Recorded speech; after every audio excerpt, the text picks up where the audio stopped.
Tension on deck. Hey, good evening. Oh, I got a little fog in my throat there. Good evening, Ron. What's going on, man? Yeah, doing okay. Doing all right. Glad to be back after a week off. Appreciate Mike stepping in last week.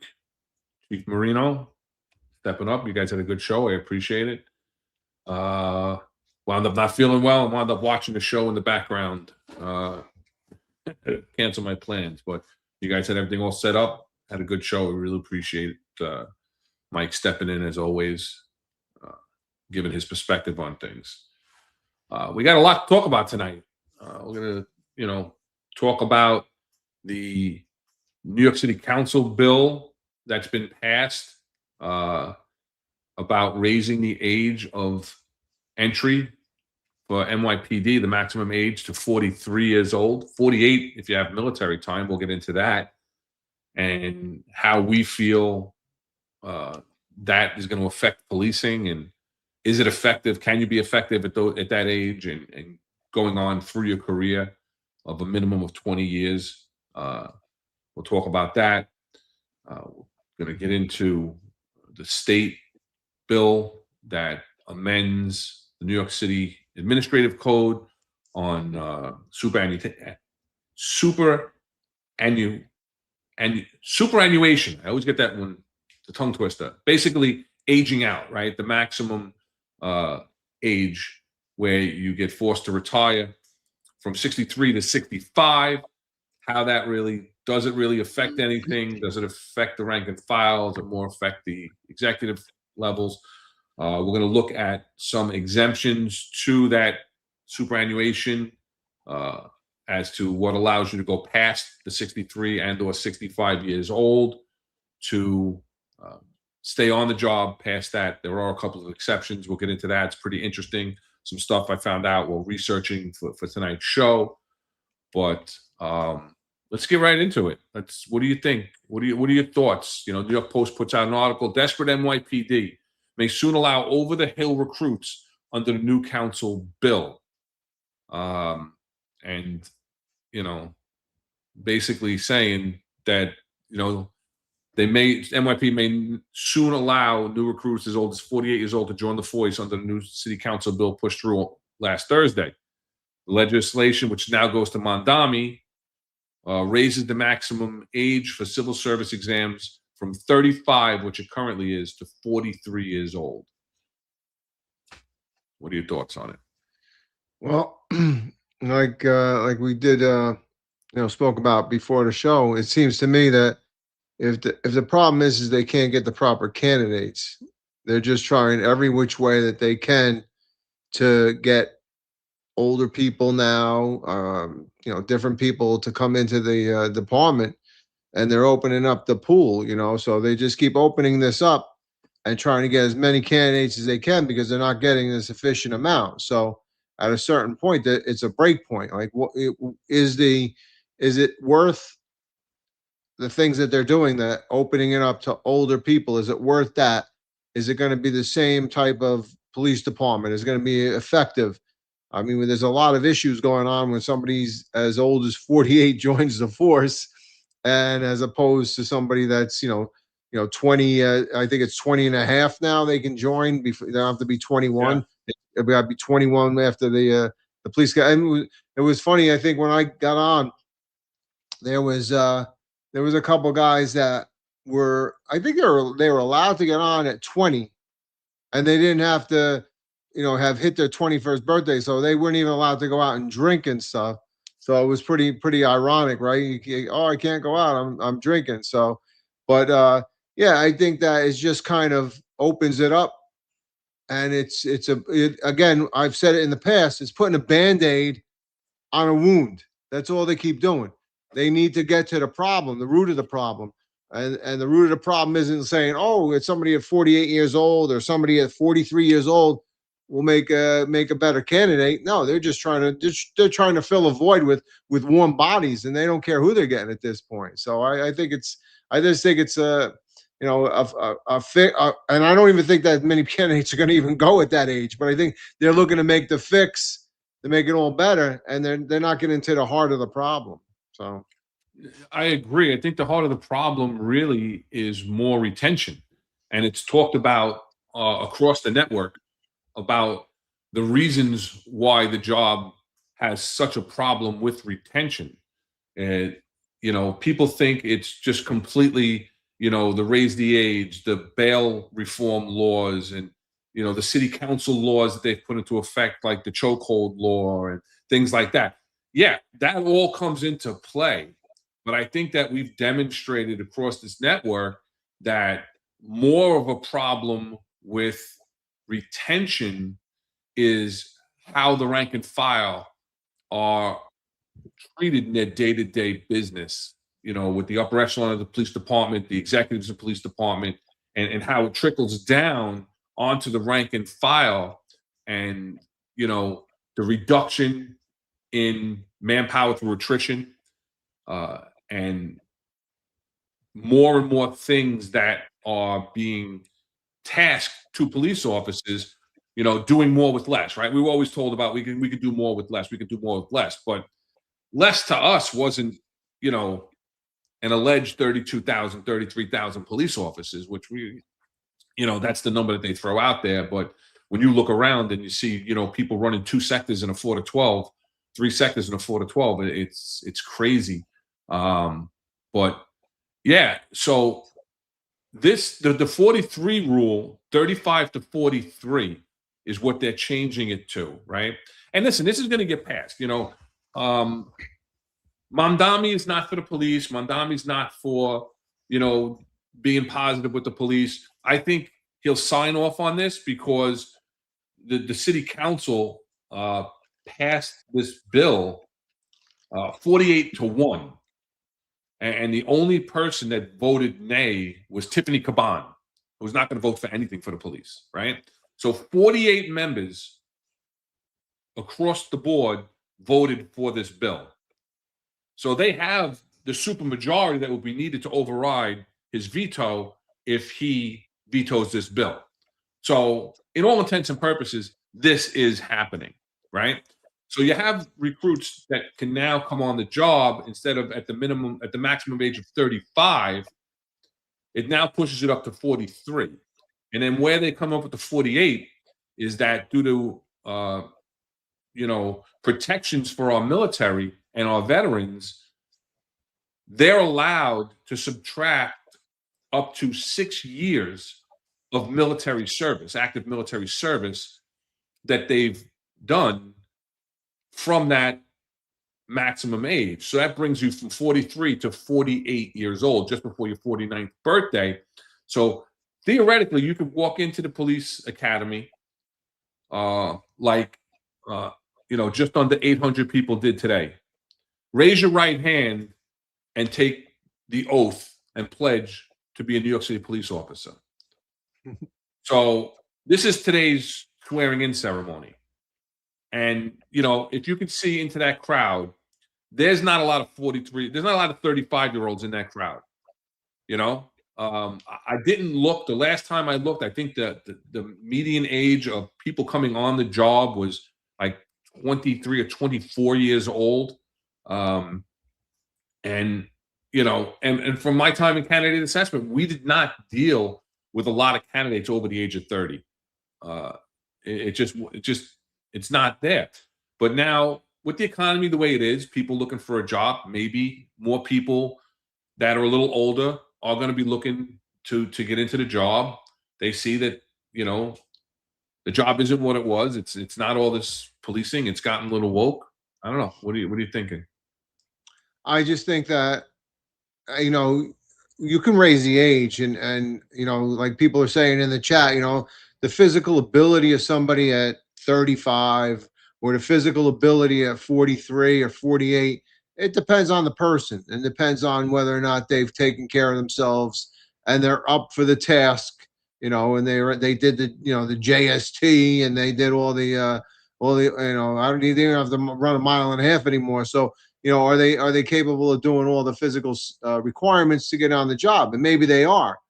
I don't think the problem is there. I think what the problem is they're going to age as they stay on the job. So you and I have both seen people at 63, 62. A lot of the chiefs, they don't leave, right? They have a good spot. They're making a good amount of money or whatever. So they stay on the job and they stay all the way to right to the end of 60, right before their 63rd birthday.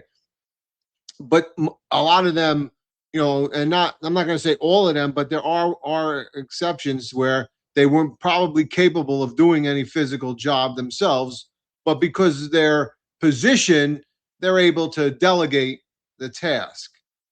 I have a problem with somebody that gets older as a police officer and does the task. You're literally out there in the street and you're going to be wrestling with some mope or something. So you need to be in that really excellent standard of condition. Now, I don't know if somebody at 63, 65, all the way up to 78, I think if you come on right with, I think regular at 43 and you do 30, well, we will talk about how many years you can do.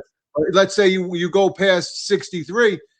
How are you capable of doing that job in itself? So I think that's the thing. And the other thing is there's no physical standard, right? We've often talked about having a physical standard. It should be a yearly physical for police officers all the way up through, right? Because you want to make sure that the person there is capable of doing a job. So you see police officers out of shape, you see chiefs out of shape, you see a lot of people out of shape. And are they capable of doing a job? I knew a guy, Bruce Ehrenkrantz, in the borough, in the Bronx borough.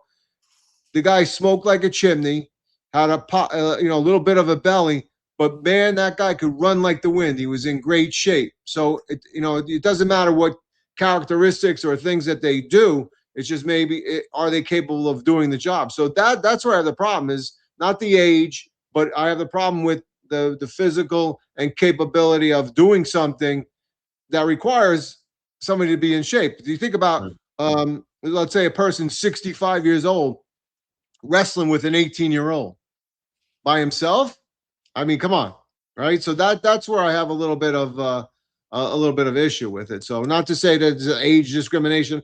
Listen, if you're capable of doing a job, do the job. But at a certain point, I'm sorry, you're not capable of doing the job. So there's a reason why that's 63 and I think 65 for fire department. There's a reason why that's in there, right? So, and not only does it protect the people, but it protects you. Yeah. So like at Matt Fasano is saying at 50 and retired, I'm in better shape than 10, 15 years ago. Well, Matt, God bless you. You are the exception and not the rule, right? You can go back and do the job physically easily, but at our age, right now, he's 50 years old and in good physical shape. So if you're in good physical shape, you're in better mental shape. We know there's a correlation there, right? So the mental stress and aggravation we have to deal with is the issue, and that is an additional problem. You're right.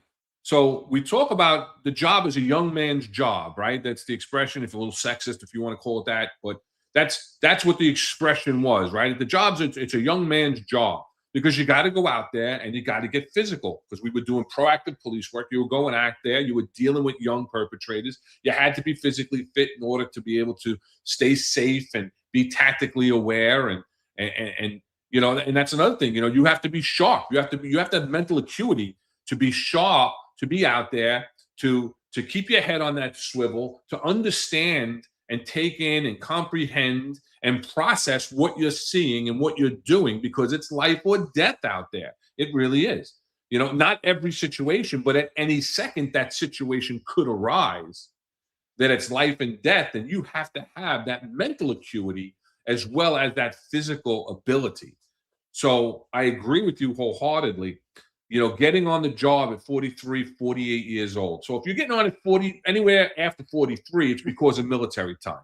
But that military time could have been spent when you were 18 years old, right? It doesn't mean that you just got out of the military at 45 years old and now I want to go into the NYPD. I'm retiring from the military. I'm in good shape and I want to go into the NYPD. That's not what it says. If you have military service, you could subtract that time.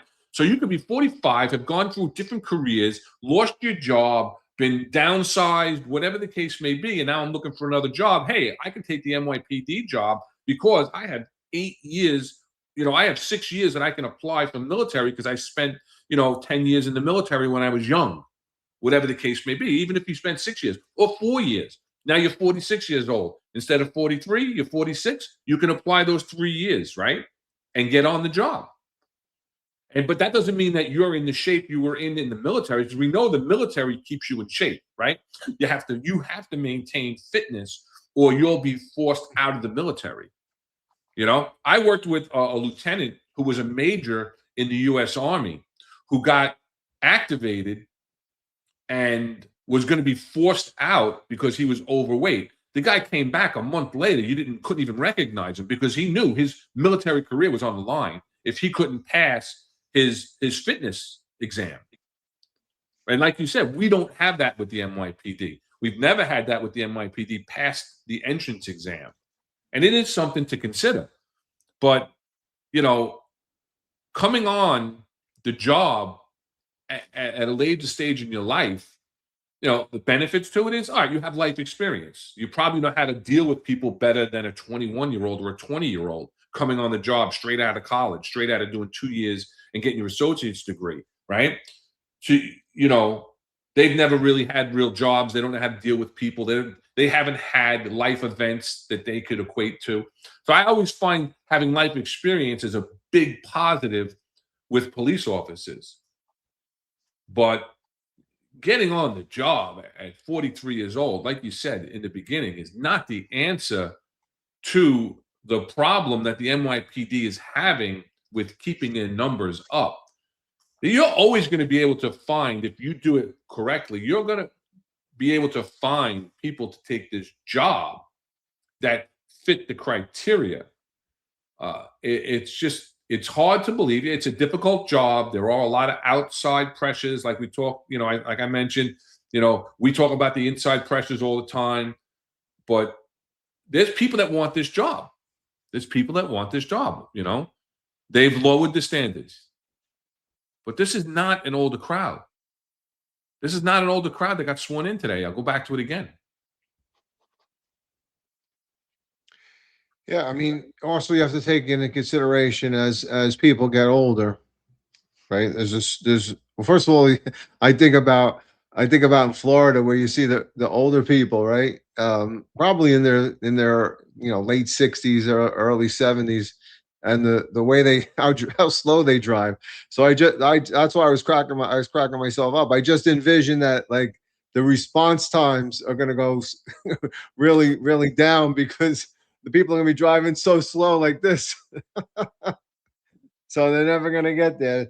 And then also the other thing I think, like tactically, I think about a slow reaction time, right? So you need to be like your mental acuity needs to be sharp, right? You need to be able to react quickly. And as you get older, unfortunately, that mental acuity, it slows down a little bit. No matter what, your reaction time is slower. And the other thing is there's going to be health issues, right? So we know as we get older, we're more vulnerable to injuries. Unfortunately, we're more vulnerable to diseases like cancer and things like that. So you're going to have a lot of that too. So are you going to elevate the sick time on the job? Is there a lot of people going to be out sick? Let me jump in right there for 1 second. 1 second, just to piggyback on that. What TC is saying right now in the chat is exactly what you're talking about, right? Mm-hmm. He was in no better shape than he was after he retired at the age of 43 years old. At 47, he had a stroke. Right. And he's saying he was in the best shape of his life at 43. At 47, he had a stroke. Age is a bitch, and it's a young man's job. Go ahead. I'm sorry. Yeah, that comment came up just as you were saying that. Yeah, no, I mean, that's exactly it. I mean, you're gonna have these things going to happen to you as you get older.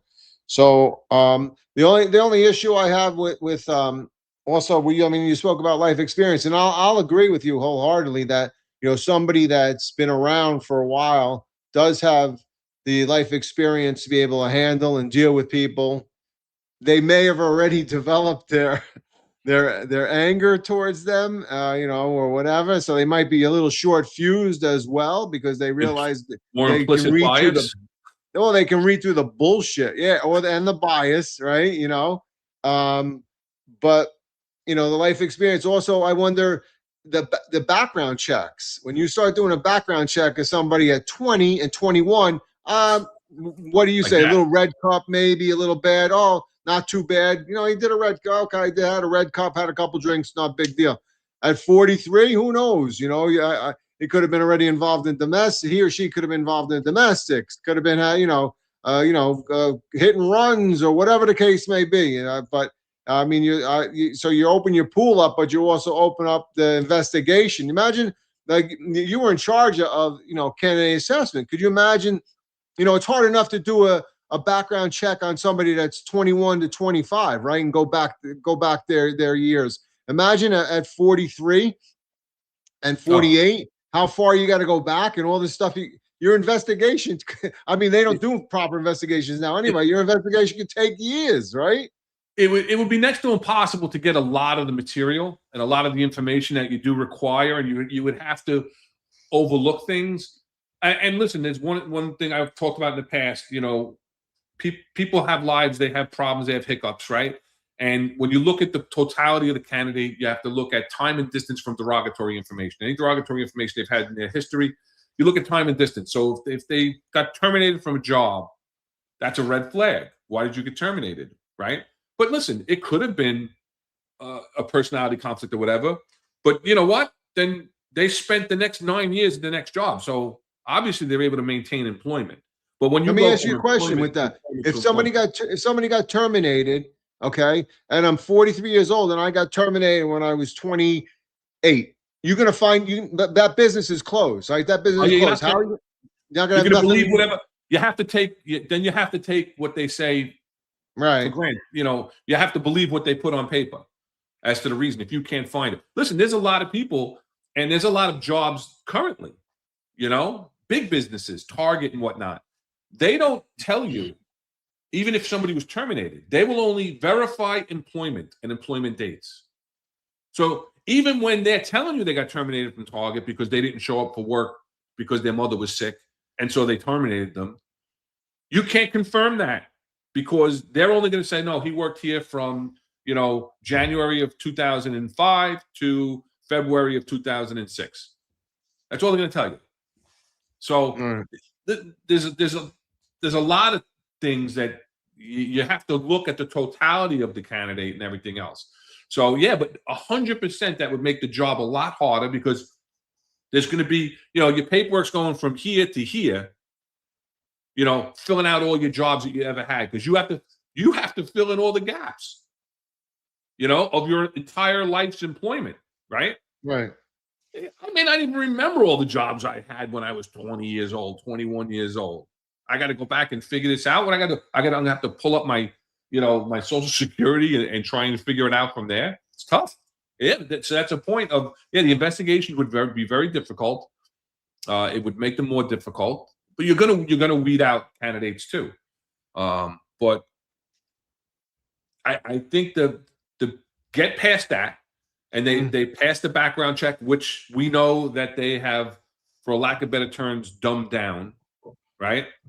I hate to use that term, but they've made it easier to get on the job. The physical standards aren't much. To pass the JST is not a daunting task. The run you don't have to pass until you graduate the academy. So you only have to be in moderate shape to make the run. You should be able to do the 1.5 miles, but you don't have to until you graduate, right? That's the testing thing. When we were in the academy, if you dropped out of the run in the gym 15 times, you got thrown out of the academy. So you had to go in able to run. It was different.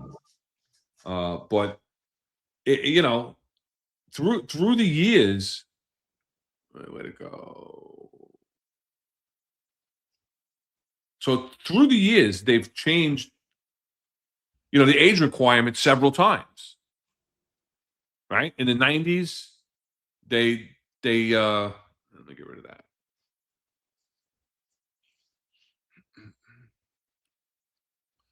Right? They went from 29 years old, which it was when I got on the job, to 34. Right? And then in 94, They dropped it back to 29 because some federal thing. Then in 97, they were able to put it back up to 34. And then it went to 35 years old from 97, right? We made it in 35. And so since 1997, it's been 35. Last year, the state civil service law amended it and raised the age to 43. And that's where this is coming from, right? Where but that civil service law isn't binding for the NYPD or any other jurisdiction. It allows you to bring people on, to onboard people up to the age of 43. Right? It doesn't mean necessarily that you're going to do it. We're going to talk about that with another bill that's in play later on when we're talking about citizenship, right? It doesn't mandate it where it says you have to allow people onto 43. That's why the city council is changing the New York City Administrative Code to allow people to get on at 43. So that, it's gone up over the years. And, the current bill, that's real small. You guys can't see that probably, right? So this is what the requirement is and what they're changing, right? Basically just, people, holds membership, they're citizens of the United States, which will come up later, right? And they're less than 43 years of age, right? Time spent on military or terminal leave not exceeding a total of 6 years shall be subtracted from the age of any person who is over 43 years of age on the date of the filing. So, again, that's military protections, which I don't disagree with. Giving those military members that ability to subtract that time, it shouldn't be held against them that they were serving our country, that they can't come on, but they have to have that ability. But I also think that in the minds of we weren't talking about that maximum age. We weren't talking about 43 to 49 years old. You're talking about somebody that maybe was 29 years old when it was the limit, and then, letting them get on the job when they were in their early 30s. I was 26 when I got on. Yeah, I was 25. I was the oldest guy in my class.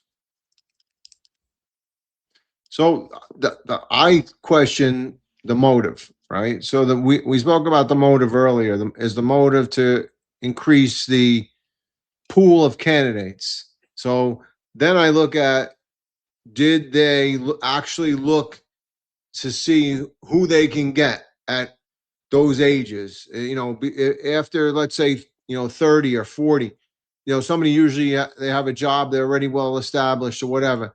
So, what pool are they looking at to pull from? Are they looking for people that may have left, corporate, may have, are they looking at people that have a previous arrest and stuff that's been washed away from their history? Are they looking to pick those people up? Or, as John and Eric and Marlon had mentioned a while back, are they looking at maybe, traffic agents, right? So are they looking to extend the traffic agents that are coming onto the job? There's a very diverse ethnic groups within the traffic agents. So do they say, all right, if we open this up maybe to a higher age, can we get those traffic agents that are already vetted and in the NYPD, well, maybe not properly vetted, but somewhat vetted in the NYPD, and make them police officers, which is an easier transition, right? Because they work for the department and stuff. So I just question as to exactly what their goal is, and who are they? They're opening this up. They have a plan. They don't tell it to us. They say, oh, just open it up. But in my opinion, they have a plan, and I kind of agree with John, Eric, and Marlon, and I think it's going to be that they're going to look for those traffic agents. I think they're going to look to say, oh, we already have these people, because in my opinion, somebody at that age that's already you've already established, like, in other words, when I was 43 or when I was 48. I don't think I wasn't looking for another job at that point, and for the most part, the people that are on the job, police officers, right, at 43 and 48, they're looking to get off the job. And then they're looking to go to another law enforcement and do another 20 years somewhere else there to get a second pension. So, what is the ultimate goal? So I question that, because I think they have a plan. They know what they're doing. They know they're opening up for a certain pool, and they're just not really being honest about it. Yeah. Listen, I agree with you. And before I get TC's comment, as Terry Murnane, how are you, Terry? Thank you for always being here and always supporting. Let's hit that like, share, and subscribe button. Get the algorithm going. We got about 250 people watching right now. Got quite a few watching on X. We invite you over to YouTube, to the Finest Unfiltered channel. And as you can see, we interact a lot with our chat. It keeps the conversation moving with us. Sometimes it'll take us down another road, a road we weren't prepared to travel, because a good point will come up in the chat, or it'll be an adversarial comment, which, listen, Eric says it all the time, right? Opposition meets opportunity. You don't have to agree with us. And it's we allow opposing opinions on the network as well. So, but TC says it here, right? Think of the rise in 3/4 and the heart bell. Yeah. As the age of the members get older, just like we saw before, retired at 43, 4 years later, in good health, better health, he said, than ever, he winds up having a stroke. Had he been on the job when he had that stroke, he probably would have got the heart bell, which is 3/4, right?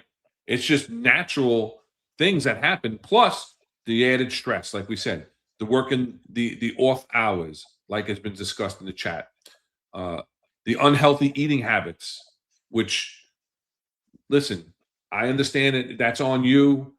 You can bring your own food, but the reality is that cops don't eat well, especially when they're working. So all of these things build up into your body, build up, and will decrease your health. And then if it affects your heart, it's going to wind up costing the city more and the pension fund more.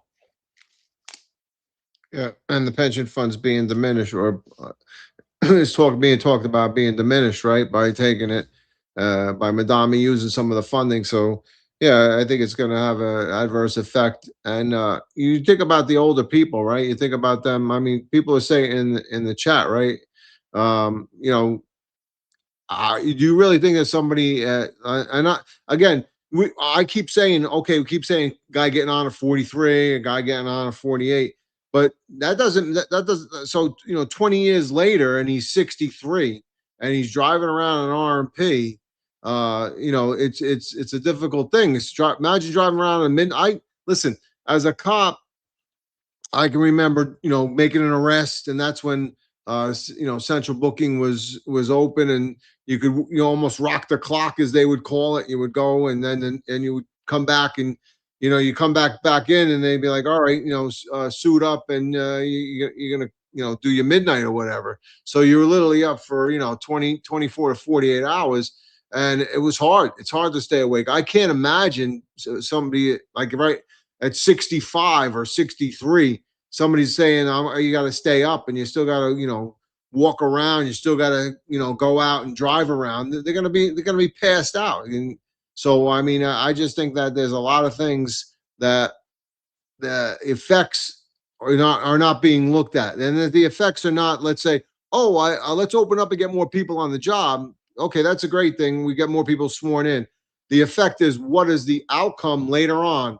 The 20 years down the road, the 25 years down the road for somebody in that age. And I don't think, as somebody that's a resident, if you're a resident of New York City or any other police department, you want that police department to be able to respond quickly, effectively, sharply. And I think all those assets become diminished as we get older. So I just don't think they're looking at the long-term effect. They're just looking to fill a void. And like we said, the void is like you had mentioned earlier, is the inability for retention. It's an inability for them to get younger candidates. Nobody wants the goddamn job. Why? Because you see people on YouTube, you see people on Instagram, walking up to you, cursing at you, holding a donut in your face. Nobody wants the job because nobody, and you're not supported. You're not supported by the rank and file. So why would you want that, right? So I mean, I think that they're trying to fill a void, and they're not looking at the long term and the cost effect of it. And John's bring up a point that you brought up about earlier about traffic agents, school safety agents, and lateraling over. But what they take what's called a promotional exam. So they're in the NYPD as a traffic agent or a school safety agent. They take a promotional exam to police officer. And the problem with vetting them out is that, like we just talked about not too long ago, when you're looking at their history, a lot of the people that are in traffic and school safety. Wait, just explain, John, explain the promotional exam and how it's benefit, right? Well, it's because it's an inside track. Right. It's an inside track because you're already in the NYPD. So you're going from a civilian title of traffic agent, even though they wear a uniform, they're a civilian title, and school safety, they're a civilian title. So they take a separate exam. They're allowed to take the open competitive, but they also have their own promotional exams that they can take to police officer. And the problem is that a lot of the people in traffic and school safety would not have met the standard for police officer at their initial entry into the police department. So now if you're a traffic agent for 5, 10 years, 7 years, school safety, 5 years, and you have, again, now we're talking about they have had unblemished employment within the NYPD. They don't have a disciplinary history. They come to work every day. They get above standard evaluations because they write all their summonses, and they don't have issues in their school, and they don't have cases against them from internal affairs. It's very hard now to vet them out because they have shown the ability, and that washes away some derogatory information that may have withheld them from becoming an NYPD police officer prior to their employment as a civilian of a lesser title. And the same thing when the psychological evaluation section is looking at. Don't they get hired before anybody else too? They get a preferential list because it's a promotion exam. So anybody else that's going through it, they jump the like I know. I how don't it was know done. that they do that anymore. They used to hire them the day before. Because the fire department does it with EMTs. Yeah. Okay. I don't know, Rob. I don't know the answer to that. They used to hire them the day before so that they had seniority in the class, and they had, because their appointment date was the day before everybody else. So they kind of went into their whole career now as having seniority. So I'm not sure that they do that anymore. But just on one note, Sad Vader Dad, please. We don't care that you have conversations with other people in the chat. You want to converse, you want to make comments, keep it relevant to the conversation. Please don't do what we call spamming the chat, where you just keep putting in innocuous little comments time after time, because then other people can't get into the conversation.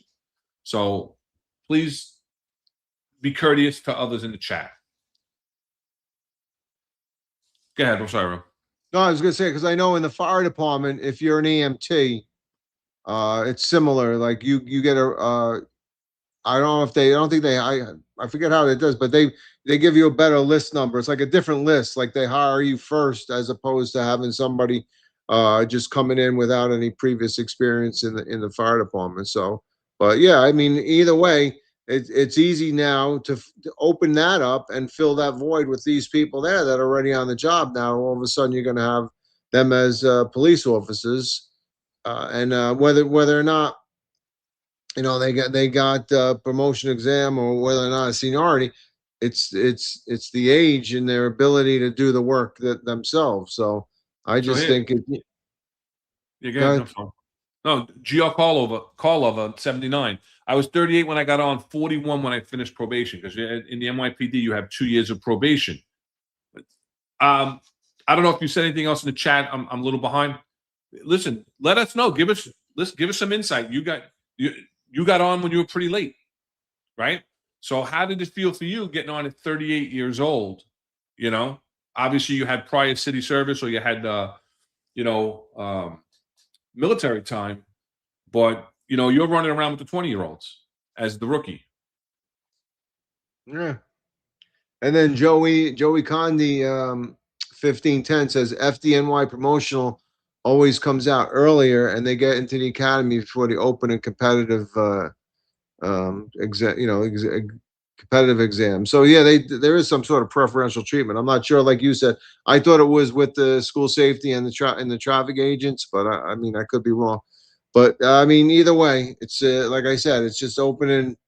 I think they're opening up Pandora's box, because down the road there's going to be a lot more issues. And you know what? You talked about 3/4 of. There's also going to be a lot more line of duty injuries, and I think your sick sick time is going to go up as well. So because it takes a little longer, as we all know, as we get older, it takes a little longer to bring it back, full circle when you have an injury and stuff. So I don't know. I think there's a lot of issues here, and I just don't think it's not. It may be beneficial in the short term. Yeah, we put another class in. That's if Madami even lets them put another class in. But we hired these, we hired that. But in the long run, I think you're setting yourself up for numerous, and you and I have both spoken about it already, numerous failures that are going to be catastrophic to the department. So.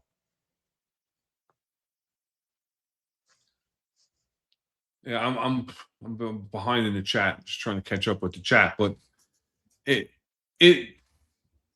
there's so many things to it. Yeah, the line of duty injuries, the mental acuity, the stamina. You don't have the stamina that you had when you were a 20-year-old person, male or female. When you're 50, going into 60 years old. It used to be, all the old timers were the crusty old lieutenants, captains, inspectors, chiefs. You never saw really crusty old cops. Every now and then you saw an old timer, right? You saw an old timer. They had a gig. They worked in the station house, or they had their steady sector in the slowest end of the precinct, and they just did their thing, and they went out there, and nobody bothered them, and they didn't bother anybody. And, a lot of times they were doing it because they got divorced and they didn't want to give up any of their pension, so they were going to stay on as long as they could to avoid giving their ex the pension. That we've seen that happen, right? But it's tough. It's tough to fathom someone being 48 years old and going out and standing on Rock and Livonia on their foot post. 150, 50th Street and 3rd Avenue in the Bronx, going to the hub, walking around the Junction in Brooklyn. I don't see it. I don't see it. But, So then I also, I look at it in another perspective too, that when you have 5 years on the job, right? Then you're eligible to come to ESU, and you're gonna, so it starts to diminish, maybe you go to the detective bureau or narcotics and stuff. I mean, you're going to be doing a lot of busy work. Are you going to be able to keep up? We talk about the detective squad when they do the turnaround, right? They do like I don't remember exactly, but there's like a minimal amount of sleep. A lot of them would stay over because they were doing their turnaround and flip over. So can you imagine somebody that's older, in the late 60s or whatever, having to do that? That's the other thing. I know that John Marlin also talked about this too, is that as you're older, are you going to tolerate the bullshit that the department gives you? Or are you going to voice your opinion and say, screw this, I'm not doing this, I'm out of here, because I'm literally standing on my foot, like you said. I'm walking a foot post in in the hub in the 4-0 precinct, or I'm walking somewhere that I don't want to be. I at a certain point, you're like, screw this shit. It's not worth the money. It's not worth it for them. So taking that physical toll on them, they're gonna be like, that's it. I'm done. So there's a lot of issues, and I think we hit a lot of them, but in the long run, I don't believe it's going to be beneficial for anybody. Oh, Yeah, I mean, again, it's this. It's not the answer to the problem. Retention is the problem, and what the job needs to do to treat their members better, to make the work environment better, to advocate for the police officers with these outside entities that do play into come into play with your day-to-day work. The CCRB, we had a show on it about the bias of the investigators and the supervisors at the CCRB, how anti-police they are, and they have ACAB on their bios and have made open statements, and they're being investigated. Okay, but nothing's going to come of it. It's going to go away. The Post did an article. We did a show on it. It's going to go away. And then what? Right? So you have to get rid of these outside problems, but internally, the NYPD needs to figure out how to get back on track to bring the morale up so that the officers want to come to work and do their job. And to do their job, they need to be supported. They need to be supported. They don't need heavy-handed discipline. They don't need to be completely overworked. You're always going to be overworked as a police officer. We all were. We all were at times. But now it's a constant struggle to get your own days off, let alone try to get an extra day off. That's not your annual vacation pay. Try and call up and say, hey, listen, I got a barbecue. Is there any way I can, bang in today? Barbecue. Wait, these older guys, they're going to have daughters and sons that are getting married, and they won't be able to go to the wedding. They're going to have their grandchildren's christenings. Yeah. Oh, my God. But I was looking at 92 Charlie, and how you doing, brother? Good to see you. I agree. A lot of the stuff he's saying in the chats is good, but one of them is saying you got 22-year-old guys from Long Island and upstate New York are already leaving the job, right? They're doing a year or whatever, and they're already leaving. And why? Because of the BS that happens on the job. And you think you're going to get some 43 or 48-year-old man or female, or and maybe they're going to be told you got to do this, you got to do that. I think they're going to be like, I'm not doing that. That's it. It's crazy, So, and then like you just mentioned, they're not going to be able to. They're going to be. Think about it, okay? This is hilarious. They're going to be 43 and 48, and they're the rookie, right? So, I came on when let's say I came on when I was 25, and I got 3 years on. This guy just comes on. He's 48 years old. And I'm going to tell him he can't have off because we got the senior. You're going to tell him you got the senior guys in the squad that are taking off, and he's like, I am the senior guy. I'm the oldest. But yeah, there's gonna be a rude awakening for some of these people that they lose that capability of taking off when they want to, or it's just the time that they get the last. They get the last vacation pick in the squad. It's going to be pretty entertaining to watch, Yeah. So Jess Rodriguez, 7720 says, I'm the last class of tier 2, January of 09.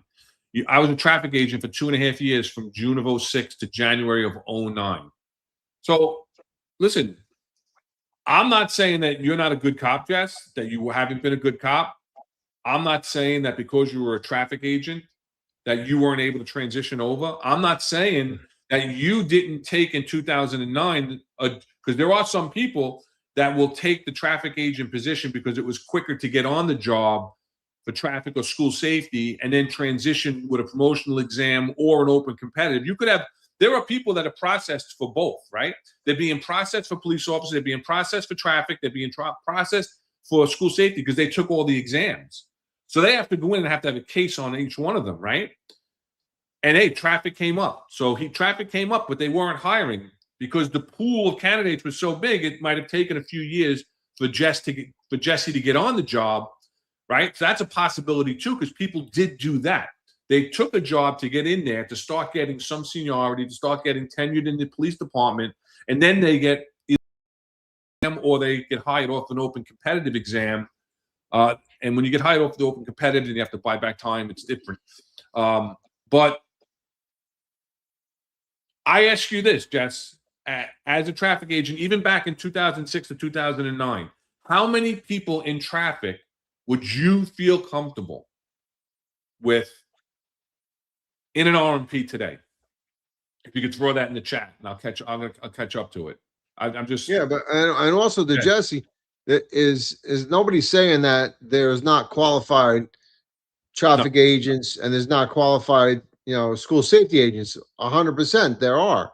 But what we're saying is, what are they looking for? Are they looking to open the pool to get more of them in there? And are those people, the older people that meet this age requirement, are they going to be incapable of doing the job as a police officer? Because as you know, going from school safety to or traffic or school safety, going from there to the police department is a different job. It's different. Okay. There's the responsibilities and the dangers become a little bit more, as opposed to being in those two positions. So, but nobody's saying that you can't and you're not capable of doing it. I totally agree. There's people that are, and I'm not saying that, and I said this in the beginning, I'm not saying that somebody at 43 or somebody at 48 isn't capable of doing a job. I think you can be capable, and you could be in great shape, and you could be your mental acuity could be sharp as a tack. I'm saying I think overall it will diminish faster than somebody that's comes on at 21 and somebody that's at 43 or 48, and the mental capabilities. Now that's I'm kind of like stereotyping that everybody at that age is going to do that, and there are going to be exceptions to the rule. So I just think that you have to look at that. You just have to look at that fact that what are they looking? Why are they opening this pool up in there? All of a sudden, when you look back, right, 1975, I think might have been the first change or whatever. Then in 2001, they changed the age. Why did they keep changing this? Why did they keep changing the age requirements? Why did they change the physical requirements? Okay, there's reasons behind all of this. And if you don't get to the core and the root of the problem, why we can't get young people to become police officers, why can't we have people? Why won't people stay on the job? Then you're just you're just whitewashing the whole thing. You're just putting a coat of paint that's going to chip away at any given time. So yeah, it's tough. So all right, so we talked about that, and I think Nolan is the one that said this age that we're done with this age thing. Let's move on. We're far from done with the age thing. Believe me, we got a lot to talk about with the age thing, because it gets very interesting. And let's talk about briefly, the state Senate, right? Senator Dabo, he had a co-sponsored legislation. There was a mirror bill in the Assembly that announced that the passage of the bill would increase the mandatory retirement age for uniformed members of the New York City Police Department from age 63 to 65 years old. And then when this first came out, your first thought was, who is this really benefiting, right?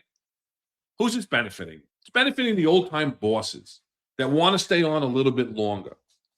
But now when you look at it in conjunction with last year, the state allowing the increase of the maximum age for law enforcement officers, it makes sense, because if you're going to get on at 48 years old and do 25 to 63 years old, there's that. But there's a very interesting thing I found while just researching this bill.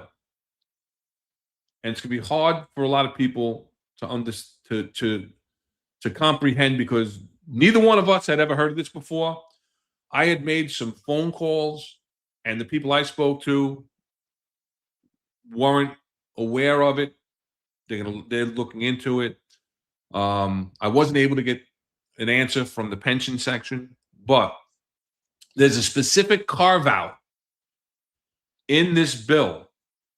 And what this bill does is basically amends New York City Administrative Code 14-124, which talks about the superannuation or the aging out of police officers, right? So it allows them to age out at 65 instead of 63. There's a carve out.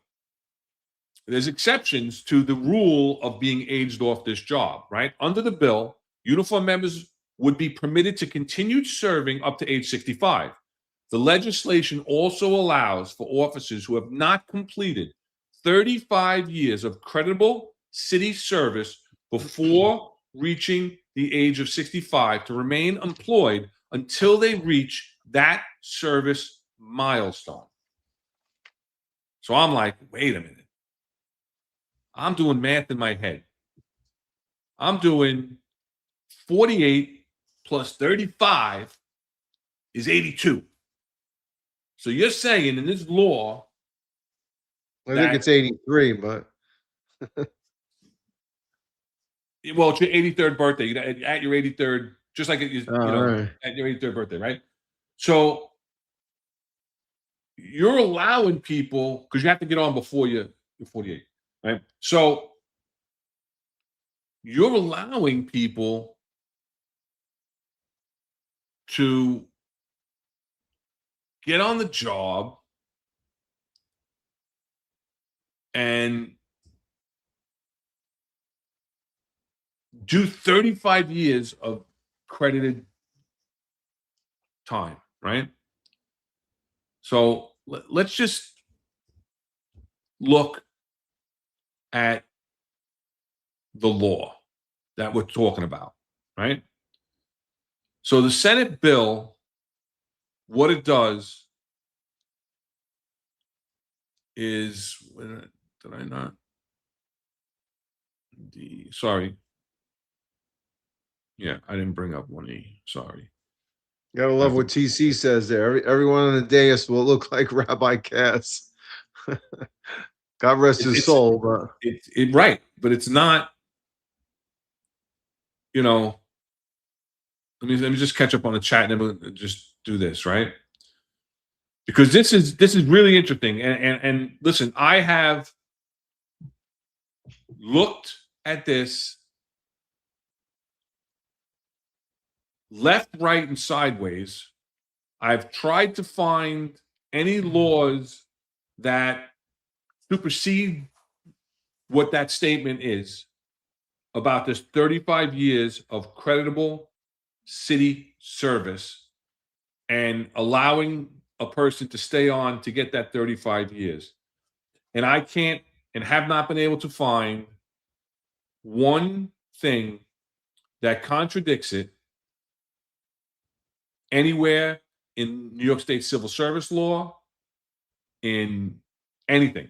It all comes back to the New York City Administrative Code 14-124, which is what this bill amends, right? This is the current administrative code, because remember, the state bill was passed unanimously by both the Assembly and the Senate. It's waiting for Hochul's signature. And again, if she doesn't sign it, they have the super majority to overturn it. But termination of service of members of the force because of superannuation, aged out, right? No member of the police force in the department except surgeons of police or genealogist, which is a fancy word for a person that takes x-rays. What do you call those? Radiologist, right? And veterinarians, who is of hereafter attains the age of 63, which we know is going to get changed to 65, shall continue to serve as a member of such force, but shall be retired and placed on the pension rolls of the department, provided, however, that any member who is not eligible for retirement at age 63 shall continue to serve as a member only until the time as he or she becomes eligible for such pension service retirement. So basically, if you get on late and you don't have your 20 years on, your 22 years on, whatever it is for tier 3, you're allowed to stay on until you can get your service retirement. You don't get forced off prior to having the ability to get a pension. Provided further that any member participating in the Social Security program may elect to remain until the time they have earned the minimum number of quarters of coverage required to assure future eligibility for Social Security retirement, but it's not in no event beyond 65 years of age. So basically, I don't know how anybody working in the police department for 20 some odd years is not going to have their quarters, is not going to have their points for Social Security. But there's a cutout, right? So there's 2 exceptions to the rule so far where you can't get aged out. If you don't have your pension eligibility time on the job, and if you don't have your points for Social Security. But here is the big one that caught me and like, what? Wait a second. Notwithstanding the provisions of this section or any other section of law, any member who shall not have completed 35 years of creditable city service within the meaning of subdivision J of section 13206 of the Administrative Code, which I'll bring up next, prior to attaining the age of 63 years old, which will be 65, may continue to serve as a member until he or she shall have completed such 35 years of creditable city service. What? So what we're saying is somebody is going to stay past 63 or 65, right? That they're allowed to stay now because they want to complete the 35 years. So somebody at 43 or whatever, they can go up to their 78th birthday. Somebody at 48 can go up to their 83rd birthday. So I wonder, can they also collect Social Security at 6? They may have previously got points from a previous job, right? So they have eligible point. Can they also then collect Social Security at 65 while they're still in the police department, which they can? And do they go on, what happens with their health benefits? Do they go on Medicare Part B, or do they still stay on GHI or United Healthcare? So it's pretty funny that, I don't know, maybe they didn't even look at these things, you know? So, and here's the other thing. The cost of prescriptions, the cost of medical expenses, the cost of dental, I would assume as that people get older, it's going to go up, right? There's going to be more trips to the doctor's office. There's going to be more necessity for, I don't know, the dentures or whatever. So, I mean, all of these things are they looking at the cost again, the personnel cost? Because when you look at somebody, whether it's in the police department or in a corporate world, what is the actual cost of the person? The cost of a person is not necessarily what they're getting paid, okay? Because it's based on their health insurance. It's based on their dental, their vision, their life expectancy and what it's going to cost. Now, also for us, it's our pension, right? So you have to take all these costs. Are they actually doing this, and is it sustainable? Is it sustainable down the road? That are we still going to have certain things. So, there's a lot going on here. Yeah. And I don't think they're looking at the overall picture. They haven't done the research that you did. And are they prepared for that? Are they prepared to deal with that? Because everybody looks and says, oh, you come on at 48 or whatever, and you do your 20 or whatever, or you count your military time, right? So if you count 5 years, you do 15, and literally, you could retire at 63 then or whatever, right? You could if you buy back the time, but you're not mandated to buy back that time. No, You could I buy agree, back- and that's what I'm saying you could, Right. but you're not, and you could stay well past it with that law. That law is saying you could stay well past it. So the problem is not the age. The problem is the results of allowing that particular age. That's the problem, because I don't think the research was done as thoroughly as the information that you found out. So let's just look at, because again, I wanted to be sure, and again, I'll preface it again. We're a self-produced show. I do the production, and we do our own research, right? So we don't have a production crew. We don't have people doing research analysis and everything else. So just when we talked about what our topic was going to be, and I'm doing a little research and I'm reading the law, I said, all right, let me read what this says. What is he talking about with this 35-year thing that he wrote in his statement, right?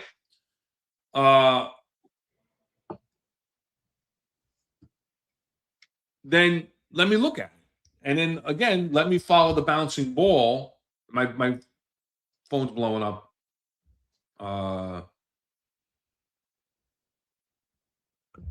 Whatever the case may be. Detective Nolan asked what I'm laughing at. He wants to call in again. So I'm gonna have to give him your phone number, Ron. I feel obligated at this point so he can make that call in, because you let Mike Marino call in one night. Yeah. I think Detective Nolan should. So give me your phone number. Go ahead. No, I give him yours. I want to give him yours. No, my friend. So anyway, let's look at what this New York City Administrative Code 13-206 subdivision J that's referenced in 14-124. And it's funny that the chat slowed down, because there's a ton of people Googling shit right now, trying to find out am I out of my mind? Because when I read it, I said, I'm out of my mind. I'm reading something wrong. I must be overtired. It just doesn't make any sense. Is this one of these obscure things that really doesn't mean what it means?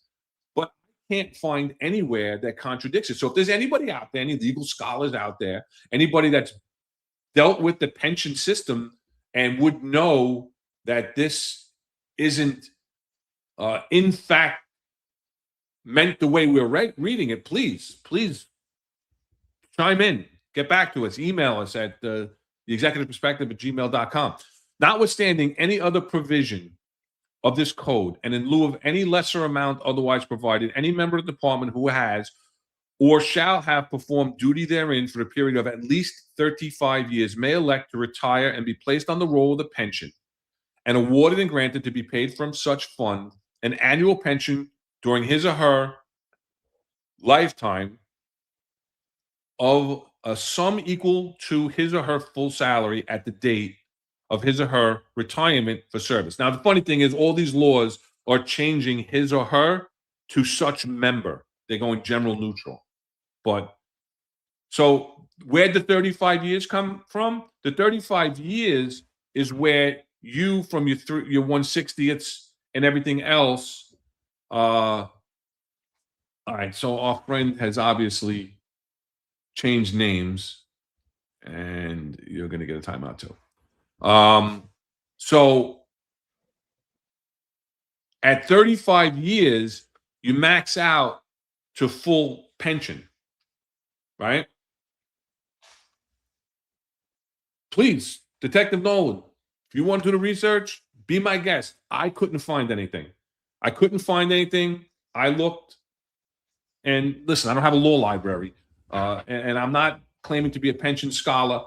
Rob and I have discussed talking about, talking about pensions, but we wanted to get somebody on here that could do like somewhat of a pension seminar. And I couldn't get in touch with anybody to confirm and or deny this. but everything refers back and says, oh, it's mandatory you get retired at 63 or 65, except, you know, the caveat in Administrative Code 14-124. So it keeps going back to this. So, I mean, what do you think? Well, I just want to, like, I addressed one comment, Max Speed 9127. I think he's new to the chat, so welcome, Max. He says there is the daily line of duty deaths from heart attacks at 75 years old after a foot pursuit. And what I envisioned was this, like all of a sudden, you know, central, you know, foot pursuit, blah, blah, blah, I'm running down 138th Street towards Brook Avenue. Okay. Central, you know, request a bus, put a rush on the bus. And she'd be like, is he injured perp? No, it's for me, Central. I'm having a fucking heart attack. Help. So I think that's a hilarious comment. I just, cause I envision it in my head. It's going to be an automatic, right? Once you get, you know, they're going to have, you know, once you key your microphone now, you know, all your data comes up on the dispatcher's queue, right? They know who's keying the mic. There's no more keying the mic and getting away with it. All the radios are chipped. So you're going to have all the elderly members of the service, their radios are going to be chipped. So if they call over an 85 or a 13, a bus is automatically dispatched no matter what. No matter what the job is, it's an automatic. Once they call it, you know, it comes up red on the dispatcher's queue. All right, this is one of these elderly guys calling in again. But and the other thing is so I question, is the city also looking to minimize the amount of money that they have to pay to people pensions? Okay, because it's somebody that retires at 78 or 83 and the life expectancy for a normal man is in the 70s, they're already past that. So how long are they going to live and enjoy a pension? So like Marlon says, one less full pension to pay out. It's going to be a lot of pensions that they don't have to pay out, because these people that are come on the job at these ages are going to be dropping like flies when they retire. If they do the full 35, they're going to be dead. They're going to be dead as the day after they retire. My guess is going to be dying. So is that the other answer? The other answer is, listen, if we hire these older people and they do the job for so long, then they retire, they ain't living that long. All right. And, you know, we all know that the pension doesn't want the pension system, you know, they don't want us to live that long. All right. They want us to end, and they don't have to pay us out anymore. Because I'll give an example. Right. So I know a lieutenant, retired lieutenant, whose father is in his 90s, and every now and then he gets a letter from the pension section, has to do a certified, you know, what is it, notary, that he's still alive, because they're ready. They want to stop paying him. So yeah, and what Marlon's saying, or better yet, Rob, they just survey them off the job before the 20 years, and they could do that too, you know, with line of duties and everything else. So, and that is a thing that if you go at, you know, because part of this is that you are medically able to continue on the job, right? So you could be, you know, when you go to see your district surgeon. Now, again, I don't know, without changing something in the contract or in the law where they can force you to go, unless you're referred by a supervisor because, you know, your boss thinks that, you know, you're not medically able to do your job anymore. And then the bosses put themselves, you know, in some type of age discrimination jackpot, right? But if you go to the district surgeon and the district surgeon determines that you're no longer able to medically perform your duties, they can survey you off the job. Just like any other injury or illness, they can survey you off the job, and then you're not necessarily getting a pension of 3/4. No, because there's ordinary disability and there's accidental disability. Right. So ordinary disability, if your mental acuity is not there and they deem that is the reason that you shouldn't be a police officer anymore, that's ordinary disability. Heart problems, well, that's a different story. other medical issues, if they can attest it to some type, make some type of nexus. 100%, Marlon, you're right, and that's something I looked at and something I looked up, and that is one of the things is that you must remain medically fit. So Yeah. I've looked at this, and one of the things is that you must remain medically fit. But that's for any of us. That's for anybody, no matter what your age is. But I can see them using that, But again, Listen, hearing, right? I know a detective that ended up finally got 3/4 because of hearing loss. But when you think about somebody that as the ages diminish, your hearing goes, they could wow. survey you off. Yeah, exactly. They could survey you off because of your hearing. And so, there's nothing in there. It's not. It's different than that you have glasses or whatever. But hearing, I don't know if there's necessarily. I knew a guy that had a hearing aid and he hid it from the job because he was afraid that they were going to survey him off because of his hearing. So there's certain physical, physical things that happen to people that they could survey you off because of that. So you think about it. People's backs go out when they get older. I mean, a lot of things. You have to stay in physical shape. So it's crazy. So. Yeah, it's absolutely, it's something that I just couldn't believe when I was reading it. And literally, I was literally on the computer for hours going back and forth, trying to find something to say, all right, this overrides this. And, you can Google it 6 ways to Sunday. Google is only as good as the AI, and you get varying reports. But then when I always click on the reference of what AI is telling you, right? They give you that, that like here, I'll go back to this graphic for a second. I know most of you know what I'm talking about, right? But when you Google something, right? Like the timeline, this is what I asked them, what the timeline for maximum age limits and the rule changes since 1990. That's what I asked Google AI, right?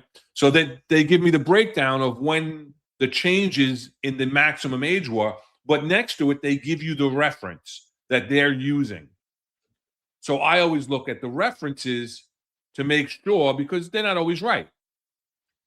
And sometimes AI was telling me, no, you're mandated that you must leave. There's no exceptions. And then they reference 14-124, which says absolutely you can. And it specifically is referenced in this state Senate, the state Senate bill. So,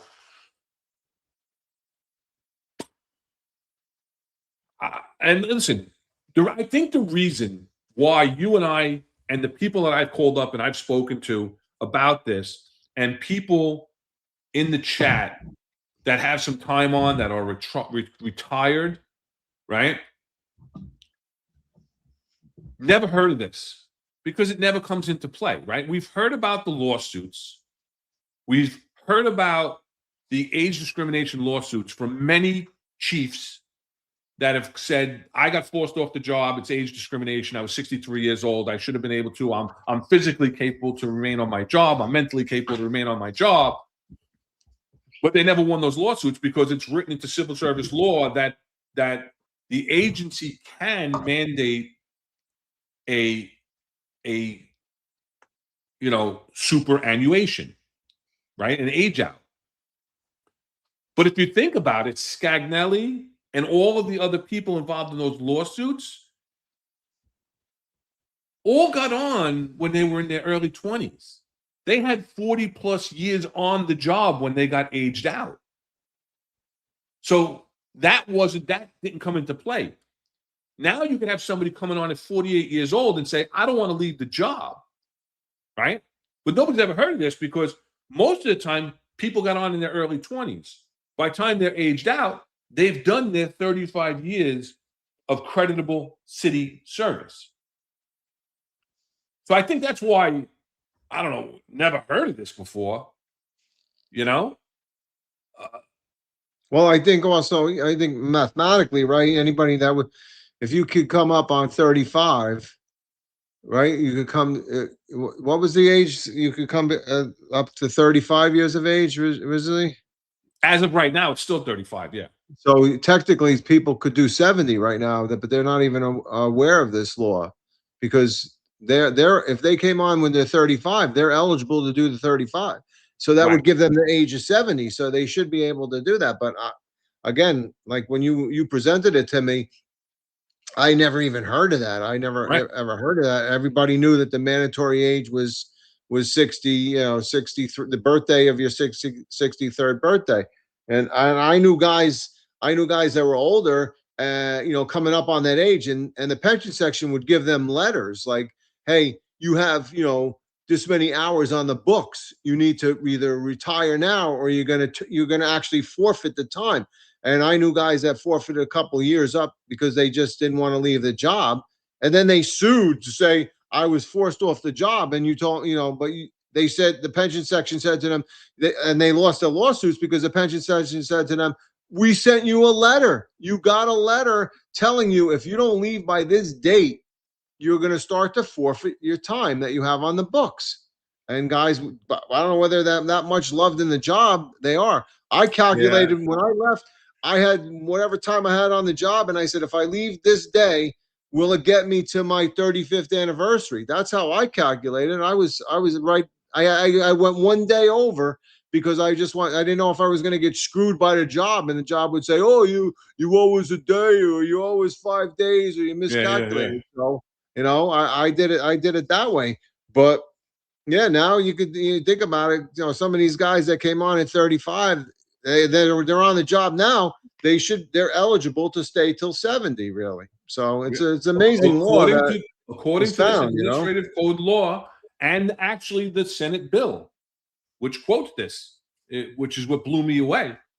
And and so yeah, and if you get on at 48, when they changed the law to 43, and you have military time, technically you can stay on until your 83rd, as you corrected me, birthday, right?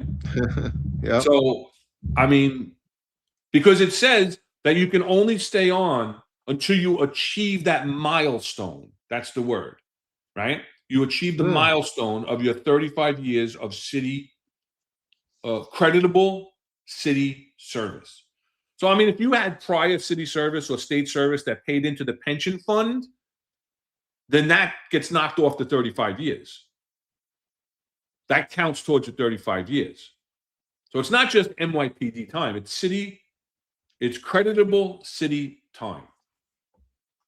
And I think like Mike Freed had brought it up earlier, though, if you leave, if somebody stays that long, right, and the longevity and the life expectancy is minimized because of their age, they can leave it to somebody else. So does that also is another way to break the pension fund also? Because if you start leaving it to your grandkids, right, you're allowed to leave it to one person or whatever. You start leaving it to your grandkid who could be, I don't know, let's say they're 10 years old, right? And they put it in a trust. You're gonna be paying that your pension is gonna be going to them. I know there's an actuary and it's based on the age and everything else. So it might be a minimal, but imagine that your pension starts going to that person and for the rest of their life, could that, if enough of those people do that, could it also bankrupt the pension system? So there's quite a few things here, but yeah, you could definitely, if you're at that age, I think you're gonna take the option to be able to you're not taking the pop up, you're not taking anything else. You're gonna be taking I'm gonna give that to somebody that's gonna live long and allow the pension to sustain them. So there's a few issues at hand, and nobody's looking at it. So John McCarry's throwing out a grand rising. How are you? Yeah, I mean, I mean, I'm still dumbfounded by it, you know? Uh, and again, Phil the Heater guy is saying, has anyone noticed that only chiefs get aged out? Most cops retire 20 and out. I guess the graft is good at the top. I don't know about the graph, but listen, there's different stresses in the executive ranks, and the higher you go, there's different stresses. But you don't have that day-to-day grind in the street. There's more flexibility in your schedule than there is as a police officer, where you have a more regimented schedule. So there's a lot to be said. I know, as when I was on the job and I was a borough commander of Housing Bronx, Queens, if I didn't have a meeting and there was nothing big going on and I woke up and I didn't want to go to work, I had that ability, right? Cops don't have that ability, unfortunately, especially now,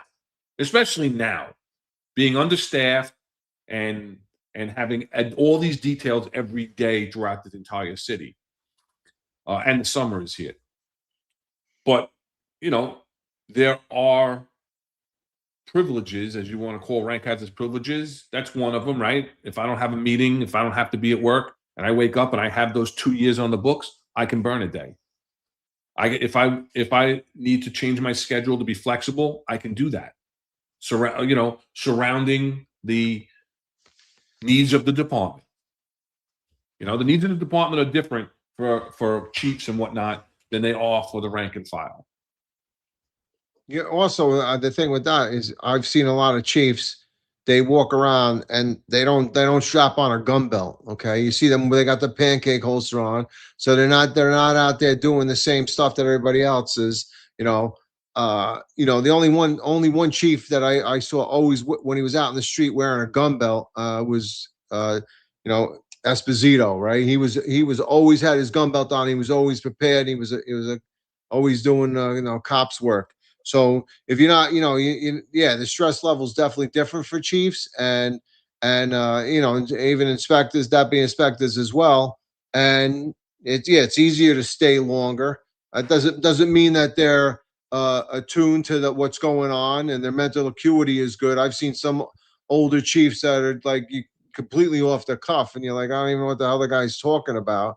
But that's what it is. They're allowed to do that. They're allowed to actually stay that long, and then they do. And somebody mentioned in the chat earlier, I don't know if it was QC Beast or somebody mentioned that, the guys that didn't have a job, didn't have a life, stayed on the job to the last minute.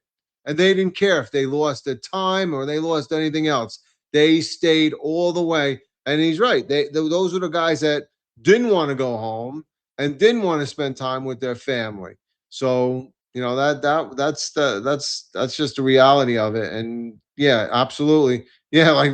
Like Robert Murphy too said, Chief Ovis, he was a tough guy, and he hurt a lot of people, and he stayed right up until the end, man. So, some of them like the power too. They like the power themselves, they get headstrong and they don't want to go home and be told, take the fucking garbage out, because I work. I don't take the garbage out. I tell somebody to go take the garbage out. Get my car washed. Go gas my car up. But at home, guess what? When the wife tells you, hey, the Honda needs gas, go out and get it.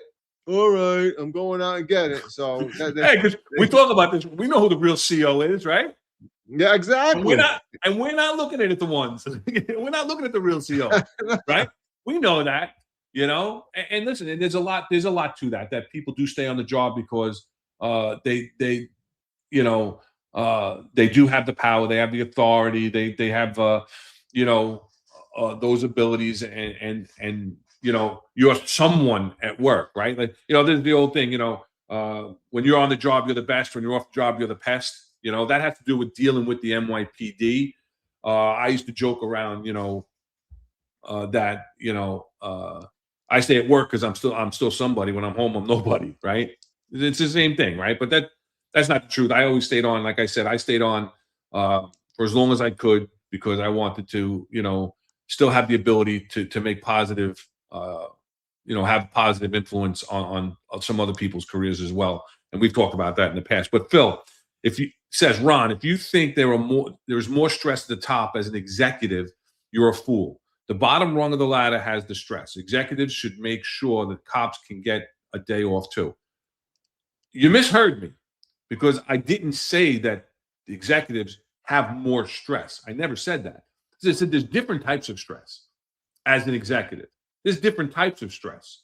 But I emphasized that the stress was on the rank and file of the members of the service that are out there doing the day-to-day grunt work, that are, slaves to the radio, answering the radio runs, can't get the day off.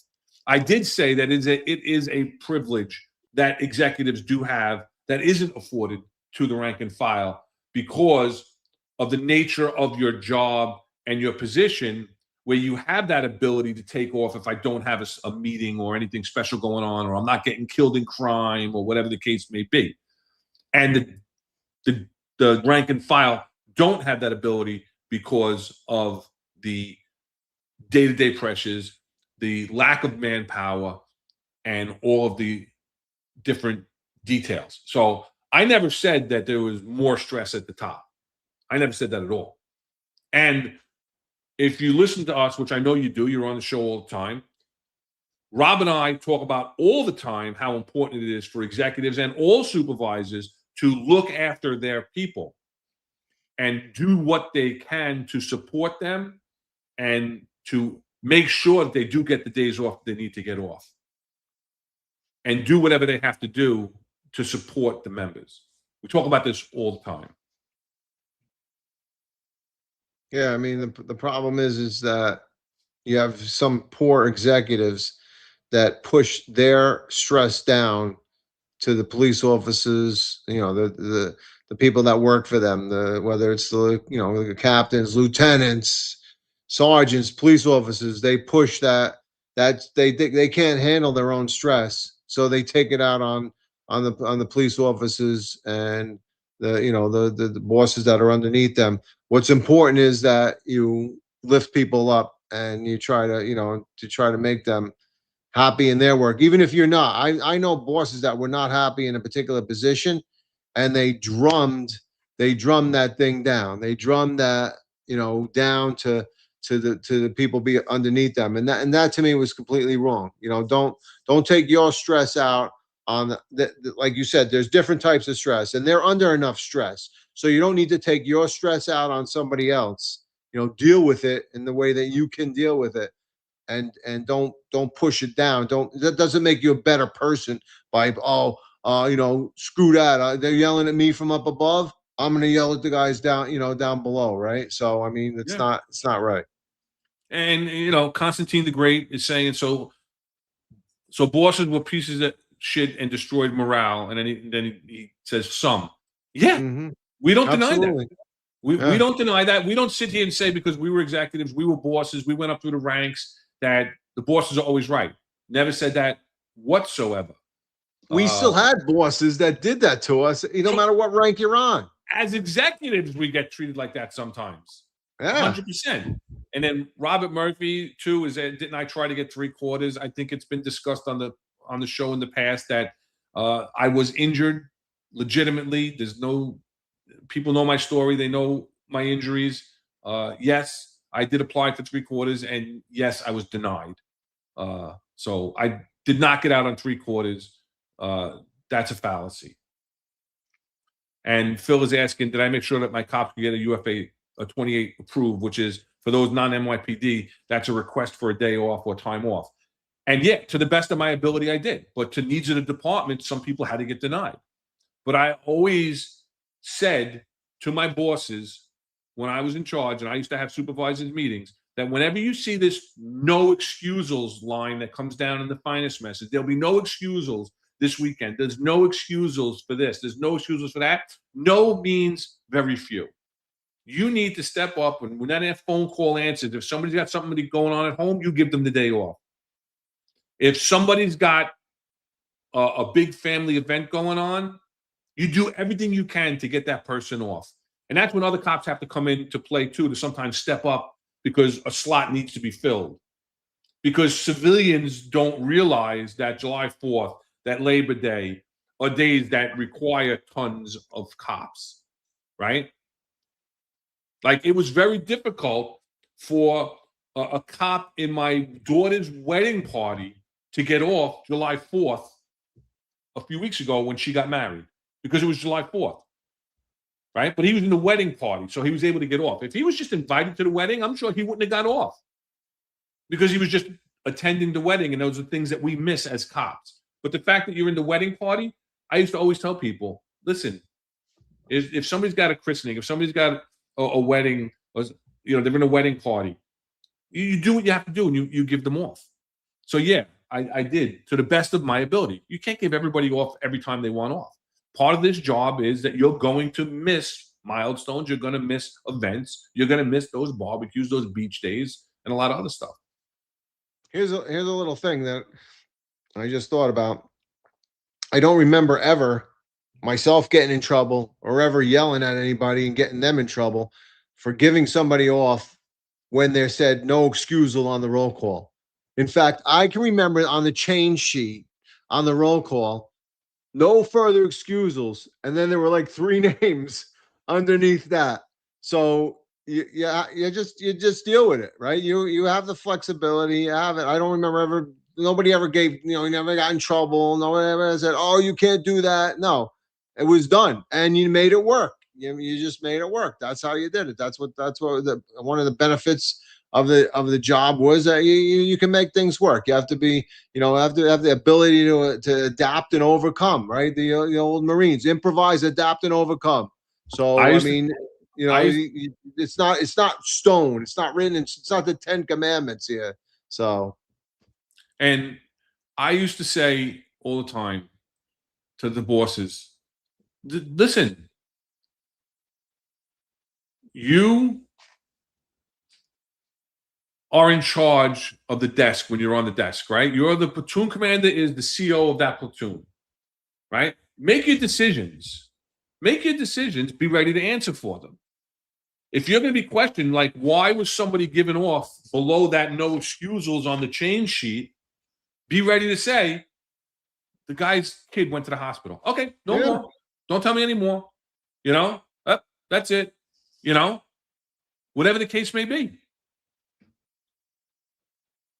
Don't tell me, oh, the guy had, whatever, just some lame excuse that's not like a last minute thing. You know what I'm saying? But be ready to answer for it. Yeah. So, anything else on this? No, I think that's good information. New information. So I think it was good. So before we move on, I just want to bring up one thing. One of our avid, members of the Finest Unfiltered family is going through some tough times right now. And I'm going to preface this that he did not reach out to me. He made a post on Facebook. My mother-in-law is friends with him on Facebook, and she forwarded me this link. So I want to bring up a member, Mike Freed, who's in the chat right now. His mom is going through a hard time, and I didn't have the link. The link is in the bio. I put the link in the bio of the show, so let me hit that. So, because I'll read you. I know John read it today on the show. So I'm sorry, give me 1 second.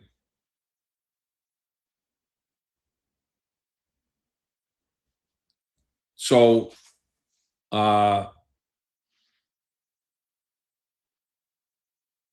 okay.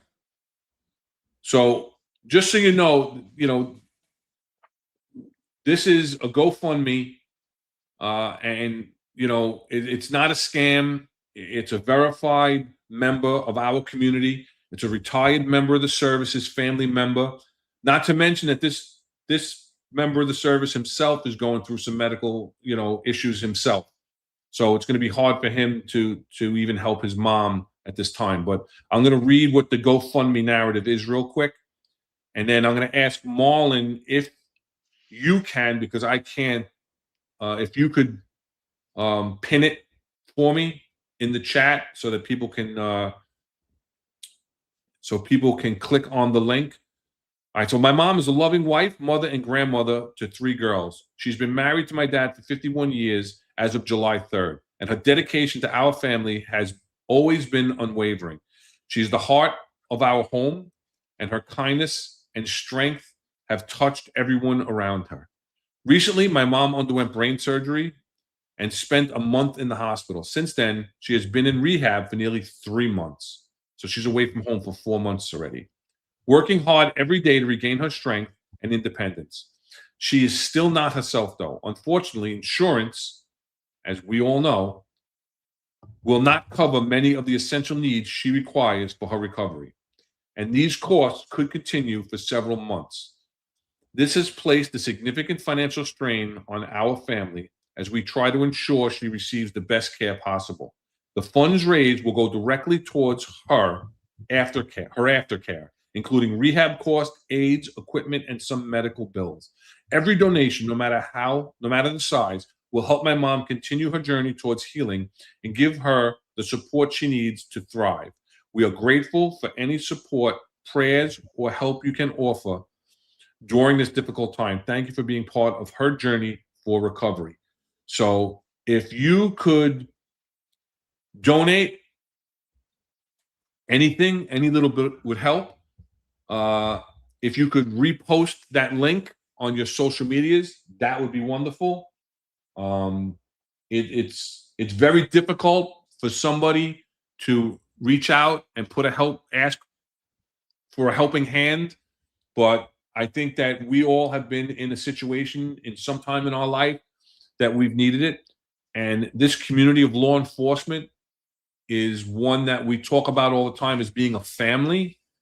So families look out for one another. And right now, the Freed family is in need of our help. So if you could please click the link in our bio for this show and make a donation to that Freed family, it would be greatly appreciated by Mike and his family. And Marlon, if you're still on, if you could pin that link for me into the chat as well. Yeah, I mean, constantly we ask members of the service if they need help to reach out. So we have an opportunity to help Mike here because he did reach out, through Facebook and posted it. Like you said, it wasn't a direct contact to any of us, but we all know Mike, from the chat, and we all know, he had his own podcast and stuff. So we know that Mike, a good friend, a great cop, and he's asking for a little help. And I know sometimes, we see it as,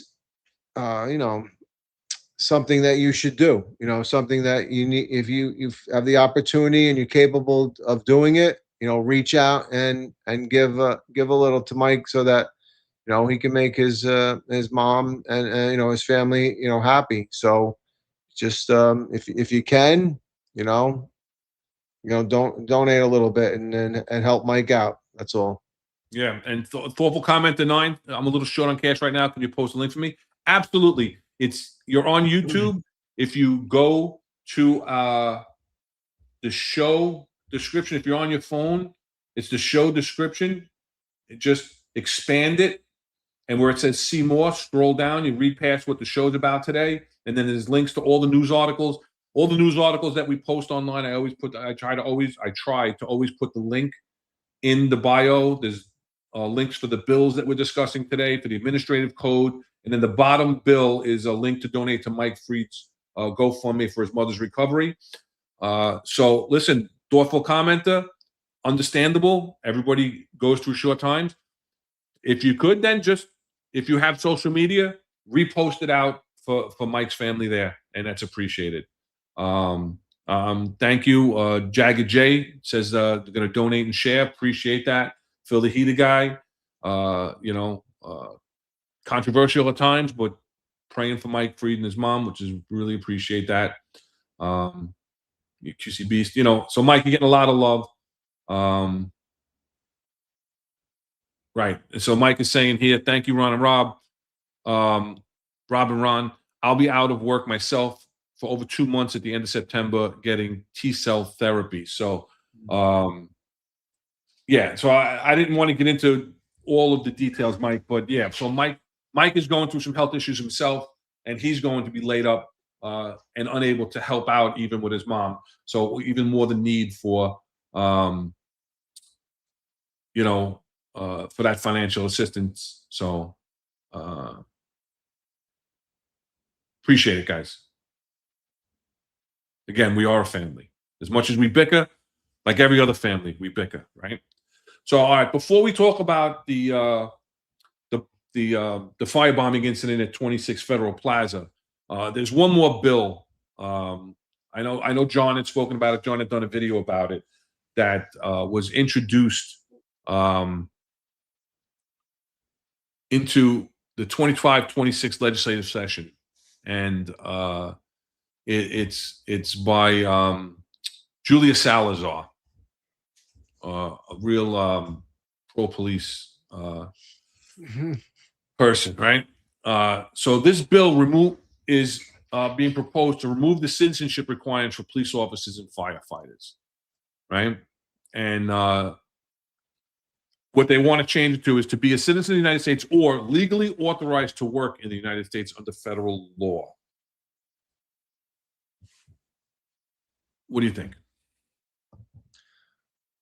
I don't know why. I mean, what's what's the necessity here, right? I mean, I just think that there's ways to citizenship. Why would you just remove it? Why would you say that it's not necessary? I don't know. I look at the long-term effects, and what is the actual goal here? Is it to fill the void of people that don't want to come on the job that are citizens? But why are we opening this up to non-citizens? What is the necessity? I mean, and what is the commitment then to, you're going to raise your right hand and you're going to swear an oath to the city and the state, but you haven't raised your hand and sworn to an oath to the Constitution. So I don't know. I just don't think it's right. I don't think it's a necessity, and I question again their goal with this. What? Because there's so many illegals in New York City now because of the open border policies of our previous president, that now they don't know what to do, and well, let's make them police officers. I don't know. And the other thing I'll throw out there is, how well can they be vetted if they're illegal immigrants and they came from somewhere? How do I know who they are? They weren't vetted to come into the country. Now they're in the country, and now I have no way to vet them. So there's quite a few issues here at hand, and I think it's an asinine law, and I hope it doesn't make it through. So. Well, the law doesn't make it mandatory, right? It gives the authority, and this is for police officers and firefighters, right? It gives the authority, it hereby authorizes to remove by local law, rule, or ordinance any citizenship requirement for the qualifications of police officers and firefighters, right? So it's not mandating it. It's basically saying you can do it if you want to do it. Yeah, well, I mean, what are you saying? Who we got a mayor and we got a city. Who's not? Yeah, and look at all those cities. There you Who's go. not going to do it? Here are the states that explicitly permit non-U.S. citizens to become police officers, right?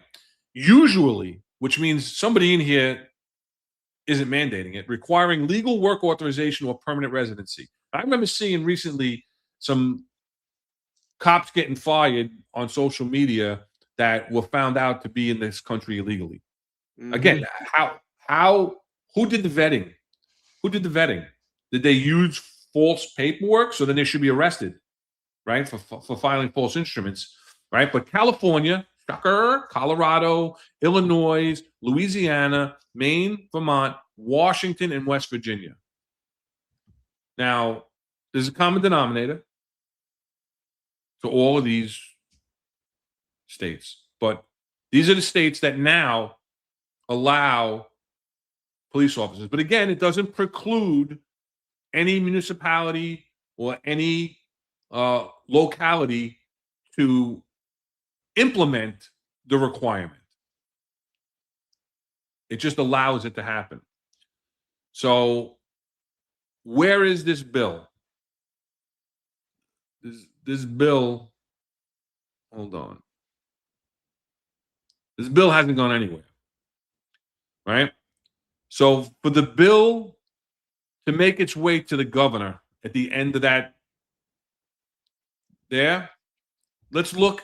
This is the bill on raising the superannuation from 63 to 65, right?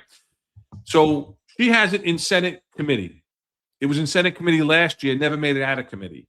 It never made it to the floor of the Senate for a vote. And then it has to pass the Senate by majority.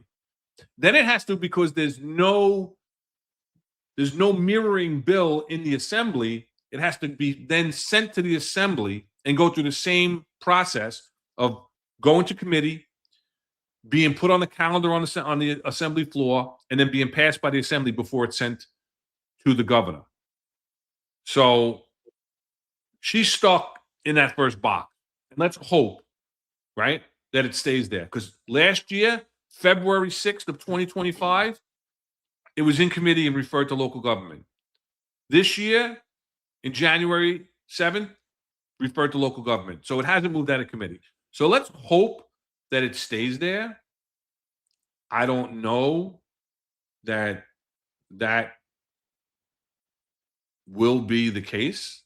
What do you think? Do you think it'll move on? Listen, you can't tell in this state anymore. I mean, things happen that are bizarre world, So, things that are supposed to be done and things that are important seem to get pushed by the wayside, and things that are, in my opinion, not right are being pushed through. So I don't know. It depends on, what side of the fence they're staying on that day. So could it be a possibility? I don't know, but I would hope not. I hope it does. It goes nowhere, the bill, and I hope that it doesn't pass, and that enough people say there's absolutely no reason for it to be even introduced, because it makes no sense at all. So, Yeah. I'm glad not glad, but I could see, that it says the FDNY, NYPD. It doesn't say anything about corrections. So I wonder about that. The sheriffs is, things like that. I don't know. I just think it's definitely an asinine thing. It's not necessary. And what was the goal of introducing that? What was the reason? And I personally think that it's because of all the illegal immigrants that are in the city at this point, and maybe gives them something to do and gives them a path to a job or whatever, instead of, like John and Eric and Marlon spoke about, instead of selling stuff on Canal Street or whatever. So I don't know. Yeah, it's an interesting thing, and I agree. I don't know that it'll get through this legislative session. I hope that legislators are seeing this whole defund the police and anti-police movement stepping back, because it's not working. Because you see the violence, you see what's going on. The whole immigrant issue, and this whole anti-ICE rhetoric that's pushed forward leads us right into our next topic, right? So what happened this week? So an anti-government extremist sets off incendiary devices outside the federal building in New York. This happened Monday morning. And so basically,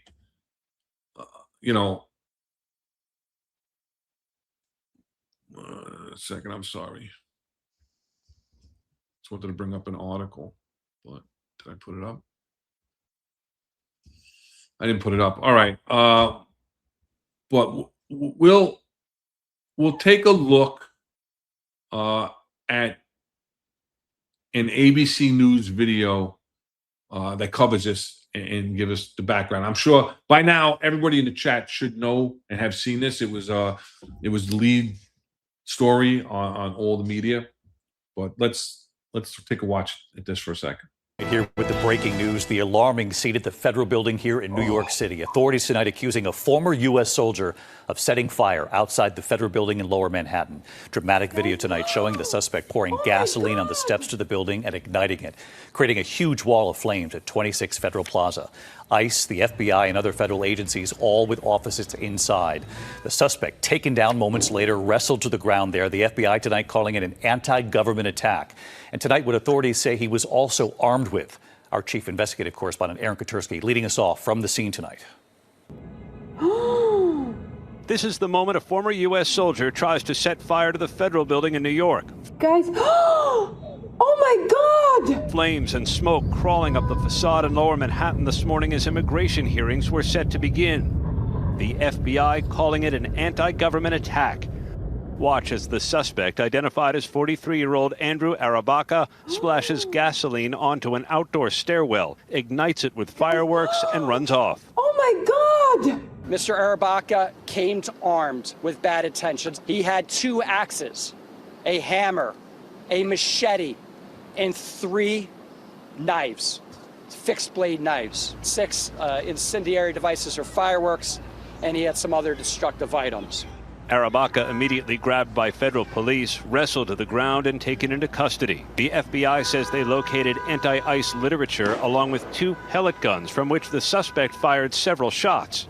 He is an anti-American, anti-government extremist. He did say he was targeting the building and he was okay if he hurt or killed people going in and out of the building, whether they were federal employees or civilians. 26 Federal Plaza houses immigration court, where masked ICE agents have been making arrests. It has been a focal point of protests over the president's immigration crackdown. 3 people were hurt here today, David, including an immigrant awaiting a naturalization hearing. The suspect is expected to face federal charges. David? Aaron Katursky leading us off here tonight. Aaron, thank you.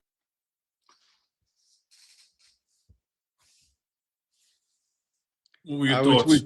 We talk about perimeter security all the time. I mean, you gotta, if you see somebody, you know, that's the old adage, right? See something, say something. Even if you're a cop, if you see something, you should say something. You don't leave that up to the civilians. If you see somebody there and they look to me, that guy looks suspicious. All right. I mean, there's got a whole thing in there. Has an anti-ICE sign, and he's sitting out there in front of a what appears to be a secured location because of all the barriers and the perimeter that's set up. So where's the security? Where's the video surveillance that somebody's looking at? You know, in the building itself, because you know there's cameras all over that building. So I look at that, and then I say, you know, first of all, he's very lucky he didn't put himself on fire. You see how he bent down to He did a little bit. He did a little bit. Yeah, he looks like, yeah. So I mean, very, very crazy. So I don't know. It's just, I question as to, you know, how do you let that happen? You should be on, you know, the city's on high alert.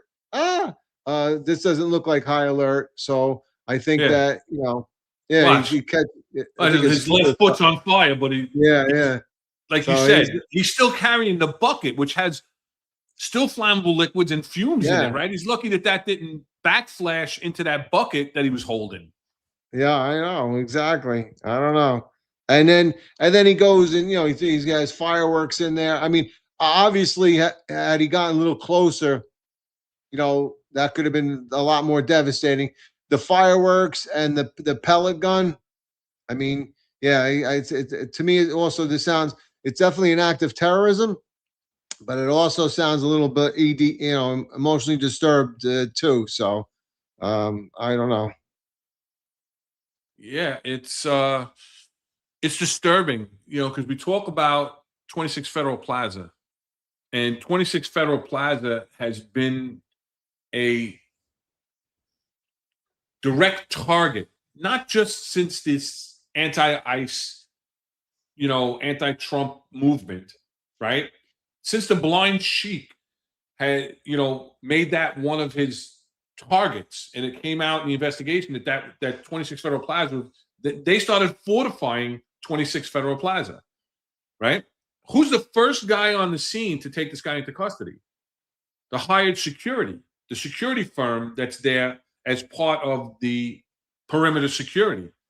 But like you said, now this guy, he walked, he makes his way up to that secure perimeter, rolling this beach cart. This is a cart that looks like I'm walking down down the block to the beach with, filled with incendiary devices, airsoft rifle, hammers, knives, a hatchet, helmet, everything else, all this stuff that he's been planning since January. He's been collecting things from Pennsylvania and upstate. He's been collecting the fireworks and the incendiary devices and all this other stuff to plan. He's been scouting out New York City. He was thinking about, should he hit other places before he hit 26 Federal Plaza? Then he decides to go to 26 Federal Plaza and do this, and says he didn't care if people got hurt or killed. Then it's bad enough, like you said, he had the ability to run up with this bucket of flammable liquid and incendiary devices within it, throw it and light it. He's not confronted, right? Would DHS have been justified in taking him down right there? Use of deadly physical force? I believe so. But then, like it was said in here, is he a left-wing martyr because he was shot by DHS or the security firm or whoever that's contracted by the federal government? Yeah, right. But then, not only that, before he's taken into custody, he's able to go back to his cart, take out the airsoft rifle, let some pellets go towards the building. Now, nobody knows if that's a real rifle or an airsoft rifle or anything else. So again, where is the defense around this building? They're not on offense. They're on defense. They need to convert to offense when you have an assailant such as this, a terrorist. I agree with you 100%. This is domestic terrorism. Why wasn't he confronted quicker? And that's what gets me. That's what gets me, that he had the ability to go back. Now, there's another video I'm going to show that Viral News New York put out. But before I do that, anything else you want to comment, Rob? Well, I just with his military experience, and he could have joined the NYPD. Like his age, I think he would have been eligible to join the NYPD. I don't know what maybe he should watch. He should watch the podcast. He would have known today that he could have done 35 years or whatever. But no, I just think that there's both. I think there's a mix of political aspirations to influence, and then also some sort of mental, physical disability as well too. So.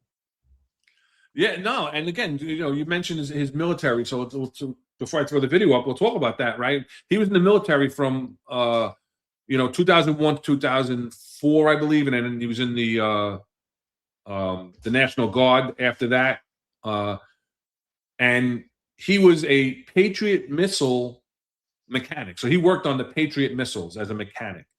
And this is back over 20 years ago in the military. What has he done since then? We don't know. I know that John, Eric, and Marlon had played an X post. I'm not going to put it up because I didn't see it actually in our group chat, and I couldn't find it. And it actually was in our group chat, but I didn't have a chance to put it up and pull the video out of it.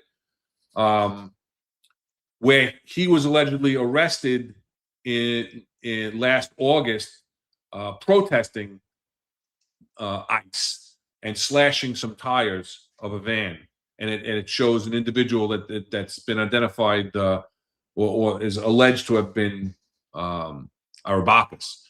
So I don't know. I mean, he made anti-ICE statements.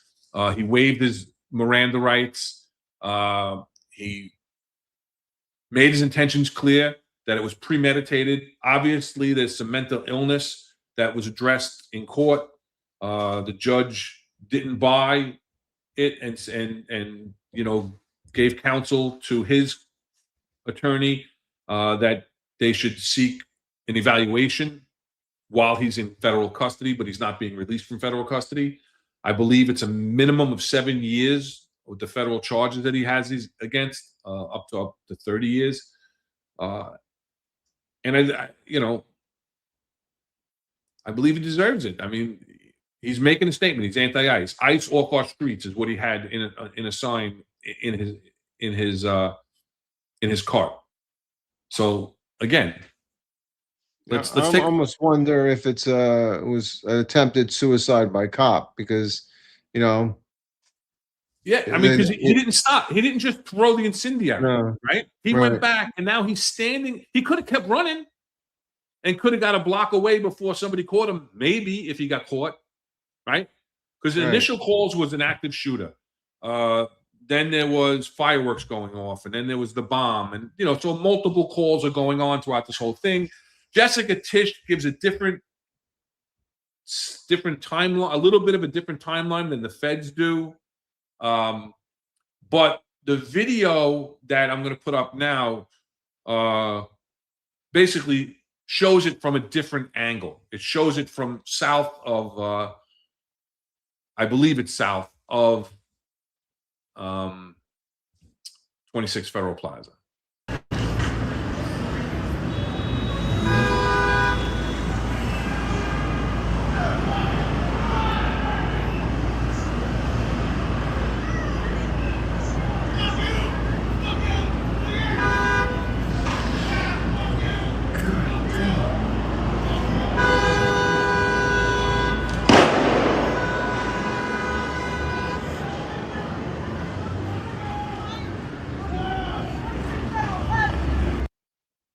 So I'm going to put it back up, take the volume off, and let's talk about it, right? So he's already lit it, and he's still standing there. He turns around and throws another incendiary device. Now, that could have been a bomb, but I think it was just fireworks that he threw into the fire.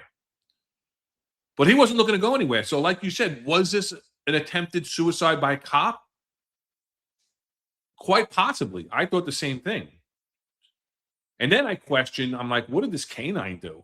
The guy goes over and then he just runs away. But if you look close, it appears to me, picks up the airsoft rifle. So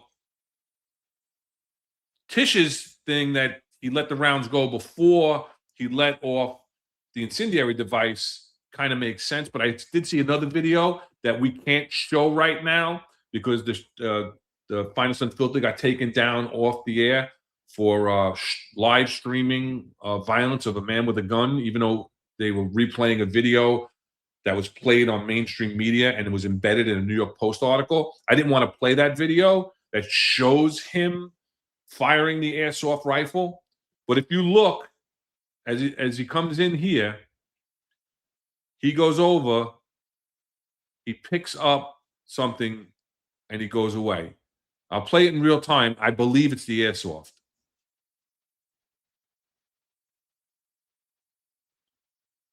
It's tough to see, but I believe that he picks up, like he sees the guy coming back, he reaches down, he grabs it, and it looks like right there. You see what I'm saying? That long, dark object to his right, the canine handler in the dark clothes. Mm-hmm. Can you see that, Rob? Yeah. It looks like, to me, I think he picked up the airsoft rifle, and then he boogies, and then the guy in the gray shirt is the security, the paid security company, and he knocked something else out of the guy's hand, with probably another incendiary. And now here comes the canine back to engage. So whether he had the weapon secured somewhere or whatever the case may be. I believe that's what happened there. That's my interpretation of that.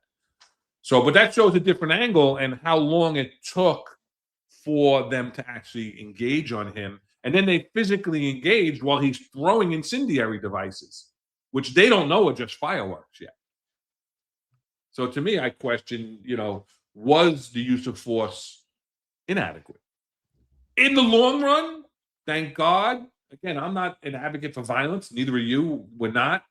We're just saying for the safety of those involved, I think that a higher level of force was absolutely justified and probably warranted to stop an imminent threat,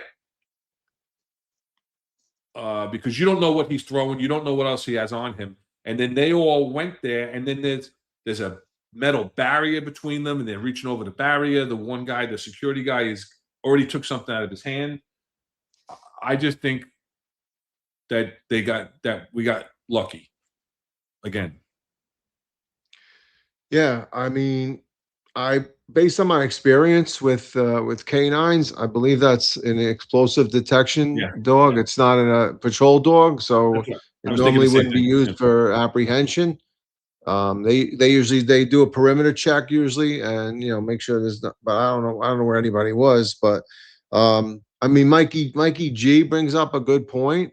He talks about that the photographer from the first one, from the upper levels, why is somebody videotaping that, and what brought them to that attention? So they should be investigated too, like whoever produced that video, not the one on the street, because obviously it looks like the one on the street, you see the fire and stuff, so somebody's probably going to take a video camera out and say, but the one that was the initial starting of the fire, I mean, that maybe there was no nefarious thought with that, but maybe they were just saw that person and decided, I'm going to film this guy, it looks suspicious. But there should be some sort of investigation as to why that person was filming at that time and actually filmed the whole thing. I totally agree with you. But yeah, no, I mean, overall perimeter security, and we've talked about this, we're at the correspondence dinner, we've talked about it at certain what was a demonstration of the 19th precinct, all the perimeter that we've spoken about, it just seemed it fell by the wayside there. I mean, I commend them for their apprehension and their fast response, even though there was incendiary devices going off and being thrown. You don't know what they are, right? At any given time, you're going to apprehend that person. So I mean, their reaction when they, I guess, became aware of it, or when they decided to take action, I thought was commendable, because they actually did take that person into custody. And and to me, at any given time, when somebody's like that, you don't know if they're wearing a suicide vest or anything else. So you could draw the police in and say, and then detonate yourself, with a touch pin or anything else that you have. So that's commendable. We were taught in the emergency service unit was to, put your gun on the guy, give him specific orders to stretch your legs out so that you don't make the contact or touch anything to detonate yourself. But when something like that is happening at that given time, then they did a good job. They did a good job with the apprehension. So, and you know what? I didn't see anybody jump over the barrier. Like, they didn't have to jump over the barrier. So maybe look at the Medal of Honor. I don't know, but or their comparable medal in their department. I do question as to why the police commissioner was there. I understand the JTTF, she has a play in it, but this was completely on a federal level, and I don't know why she needed to. I mean, to put her 2 cents in, but that's a whole nother story. So. I don't know about that. I mean, it's still an incident in New York City. It's still. Where's the mayor then? Where's the mayor? No, well, where's the mayor at most events? Right. He's too busy getting his speech written up to say that Netanyahu is a war criminal and he's still trying to lock him up.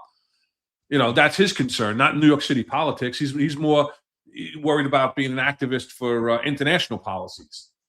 You know, but I just don't. I just think that's for another show. You know, it wasn't her game. It wasn't her game at all. no, it's you not know? her game. I don't think.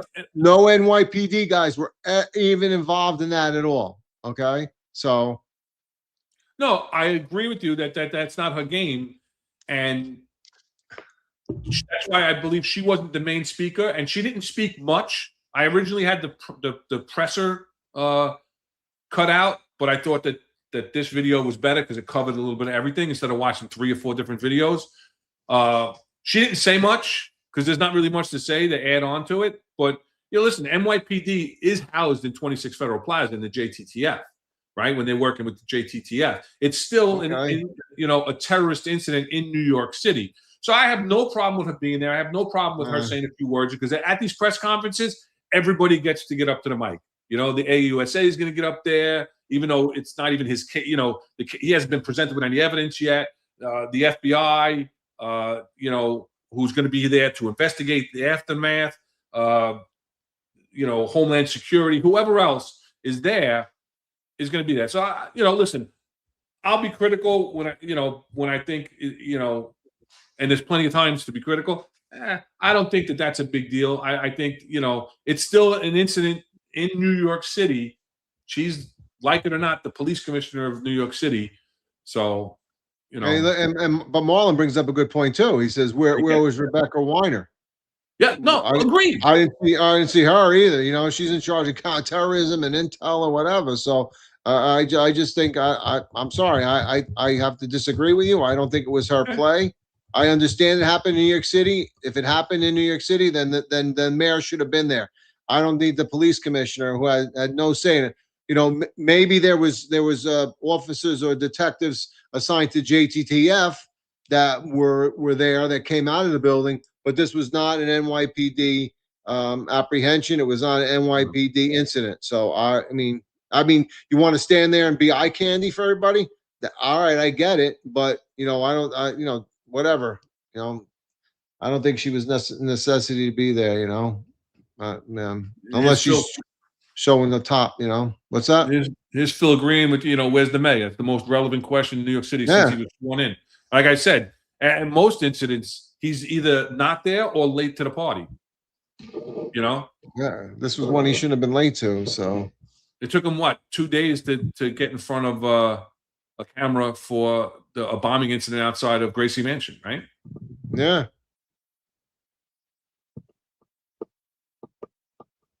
Oh.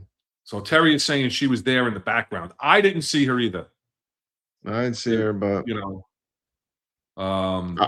truthfully, I mean, you would want to hear from her because, you know, again, you know, the old saying, "There's no credible threats," but you know, what's the intel? Right? There's no credible threats, but there's always a threat. You know, that's why there's that much security for there. Yeah, exactly. And that's why or lack thereof. Well, they have plenty of security. I just don't know if it was what they're doing adequately deployed. And you know, somebody said it here. Somebody's getting suspended or fired for that. I don't know. I mean, the feds. I don't know how rough the feds are on their personnel. I don't know if they just do an after action and they go, listen, you know, we got to tighten up. Again, the private security firm that's hired out for security for the building was the first one on him. But again, that's like somebody also said here, this is the perfect video to prove that you need station-house security at every single precinct throughout the city. No, absolutely. Right? That was the employee entrance.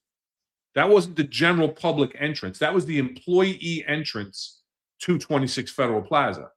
So as the employee entrance, there should have been somebody there for security, right? Not just somebody behind a desk, maybe with a buzzer to buzz people in, or I don't know if they had their ID cards that buzzed them in there. I don't know. I've never been in there, you know? So I agree that, you know.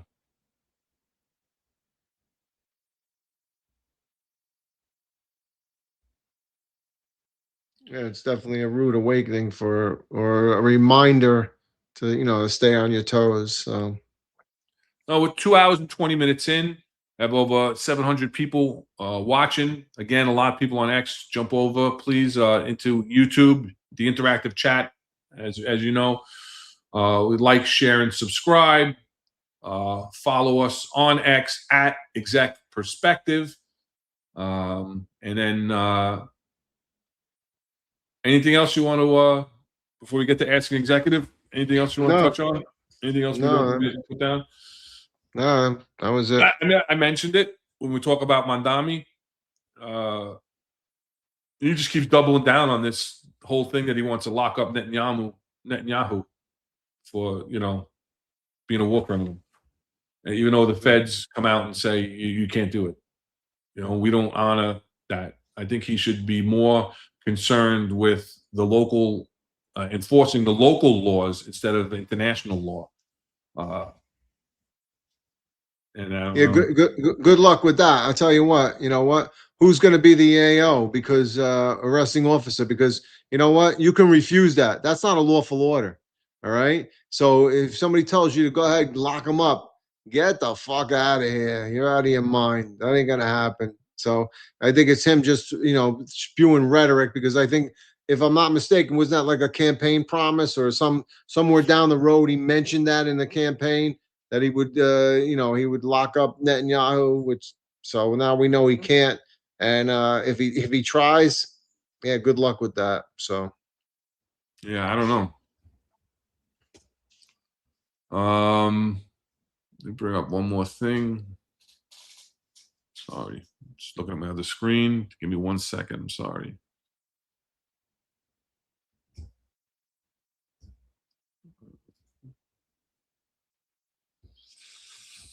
Nope, that didn't do it.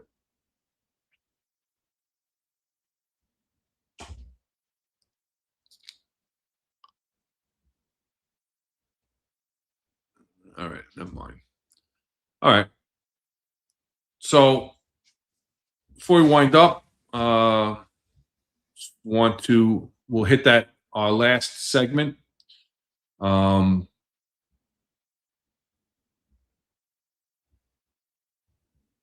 Asking Executive, where Ron and Rob will answer questions from the chat. This is where you, as the chat, have an opportunity to ask us questions on or off topic that normally you don't have the opportunity to have access to upper level management of the NYPD executives. Here you have a retired inspector, retired deputy chief. So if you want to ask us any questions on or off topic, understandably, there are people that can't ask questions in the chat because they don't want to identify themselves. They're active. They don't want any kind of retribution. So you can email us at theexecutiveperspective@gmail.com. We do have an email that we're going to bring up today to discuss, or you can DM us. Our DMs are open at Exec Perspective on X. So if you think of a question, during the week, send it to us. We'll respond back to you. If we feel it's appropriate, we'll bring it up on air, and we will absolutely keep your identity confidential. We won't give out any confidential information, and we'll make sure that that's not an issue for you, and then we'll get back to you on the questions. So with that being said, I'm going to bring up an email that was sent to us from a viewer who lives out of state in Connecticut. It says, "Good evening, sirs. I watch your shows and videos regularly on YouTube.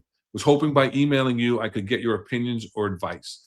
I am currently a 9-year veteran police officer in a small Connecticut suburb and was considering applying to the NYPD for numerous opportunities: detective, task force, special units, etc.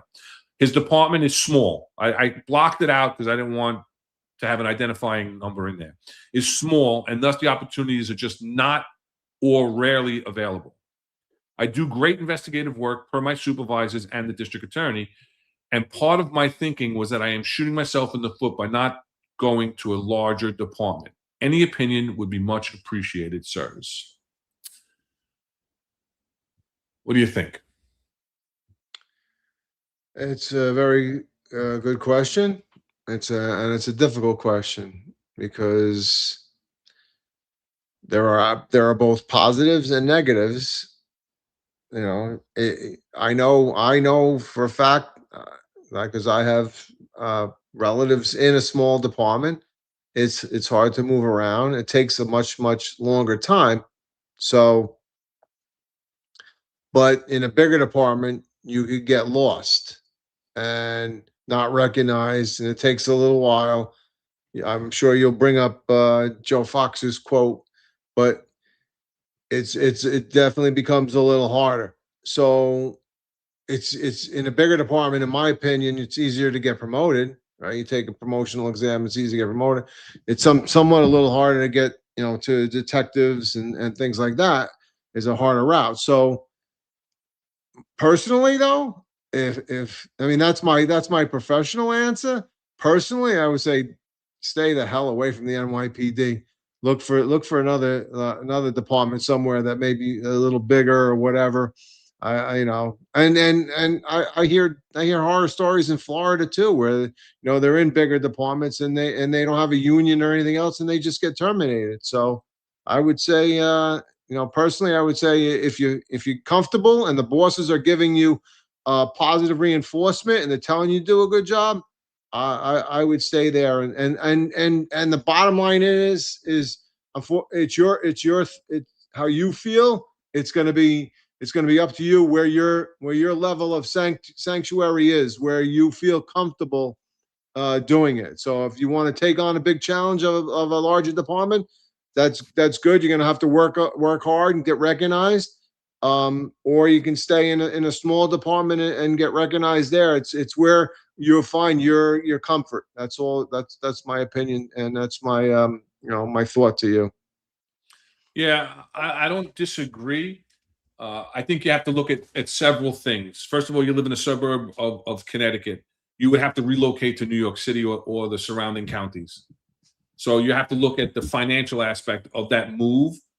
I don't know what your salary is there. I'm not saying everything's about money, but you have to look at your salary commensurate to your quality of life and what your bills are where you're currently living, as opposed to what it's going to cost you to live in New York City or the surrounding counties where you have to reside to be an NYPD cop. You have to look at, you have 9 years tenured in a department, and now you're going to come and you're starting fresh. You're starting over. You're the new guy. Now, again, you may stand out as someone with 9 years of police experience, conducting investigations and such. You have to come in and be humble, but your experience will absolutely stand out. And hopefully you have good supervisors that identify that and that utilize you in your experience, and that moves you forward. There are mandatory milestones, right? You must complete the police academy, complete 6 months of the police academy. You must complete your field training of 6 months, where you could be assigned to anywhere. And while in your FTU, like I know they just moved around a lot of people and put them in housing while they're in their FTU. They were in police precincts, patrol services bureau precincts. They moved them all to housing because housing was having an uptick in crime. So you could be moved subject to the needs of the department. There is upward mobility. You can absolutely force the job to give you a raise by taking civil service exams that do come around a lot more often than they did in the past. So after 3 years as a police officer, you can move up to sergeant now, I believe. I don't know if they still have 5 years. I think that they moved it back down to 3. You could move up the supervisory rank. If you have these investigative skills that you say, and they stand out, and you move up within the command into positions of investigative nature, whether it's domestic violence, which I know is under the Detective Bureau now, or the public safety teams, which is what we used to call the anti-crime teams, things like that. There's ways of progressing through this department, because if you have a skill set, you can put those skill set. That's the one great thing about the NYPD, is that when you have a skill set, there's a place for that skill set. It is difficult to get to that place at times. So there's no guarantees. There is a lot more opportunity in a department besides the NYPD. There's a lot more movement, but you have to be motivated, and you have to, and to quote the Joe Fox, like you said, something I say often, quoting Joe Fox, is that it's not always who you know. to get somewhere. That's a big thing. It does exist. Cronyism, nepotism, 1,000,000% exists. But there is a large portion of this job where it's those that know you. It's not necessarily who you know, it's those that know you. So if your work ethic stands out and people get to know you, you could move places in this job. So it's completely up to you. And that's really my opinion on it. I'm not going to say don't make a move. A lot of people are moving out. You have to look at the common denominator. Not a lot of people are moving in from other departments. A lot of people in this police department are moving out to other departments. So take everything into consideration. It's a big, big life change, a big, big life commitment.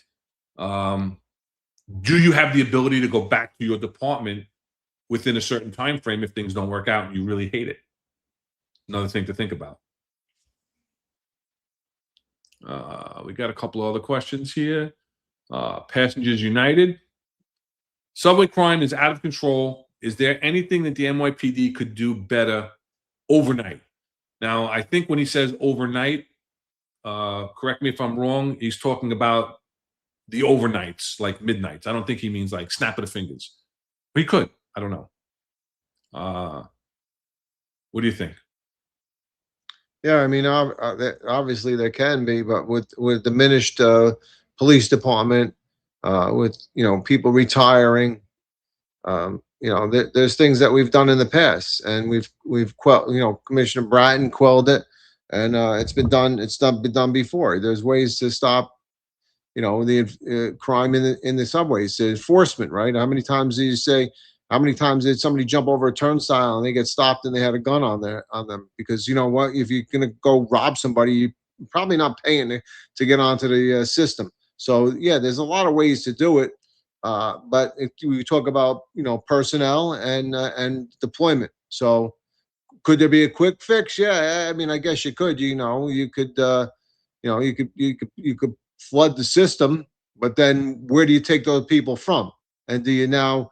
All you're doing is, are you, sending crime in another location? Or are you, just moving it around? That there's less cops up on the street. So you know what they need to do? They need to hire more cops, and they need to hire more cops that are between the age of 20 and 35, not 103.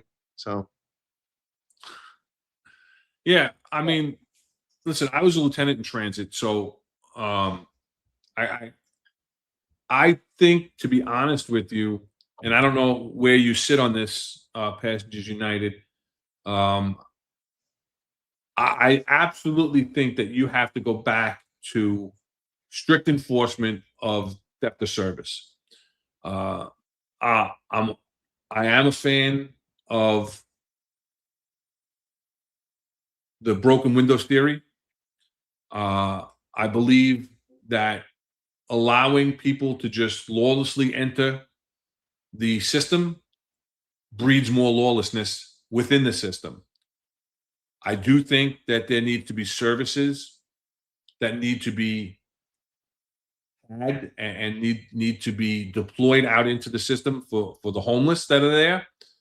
But I know when I was in 2001, I was in transit, 2001 to 2003. You weren't allowed to just ride the system. You got ejected from the system. It's still a private entity in that you have the right to eject someone for violations of the rules and regulations of the transit authority, not necessarily a penal law or criminal procedural law.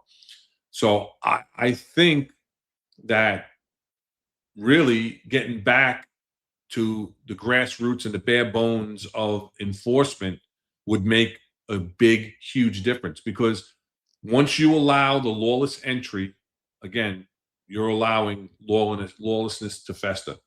And we watch these videos. I'm just sickened by these videos of just how people they just walk through. They just walk through like it's nothing. So I hope I answered we answered your question, but that's our opinions. Michael Michael Watson, 832. Any thoughts on the job discontinuing the command log? I think it's about time. I think an electronic command log is well overdue. What do you think? I disagree with you. I think the command log left for a history. I can remember going down in the basement of the old 4-1 and seeing some of the old command logs where they almost look like they used a feather pen and stuff. Amazing stuff. I just like the I guess to be able to have it the actual history, not some sort of electronic printout of it, but the actual writing in the command log.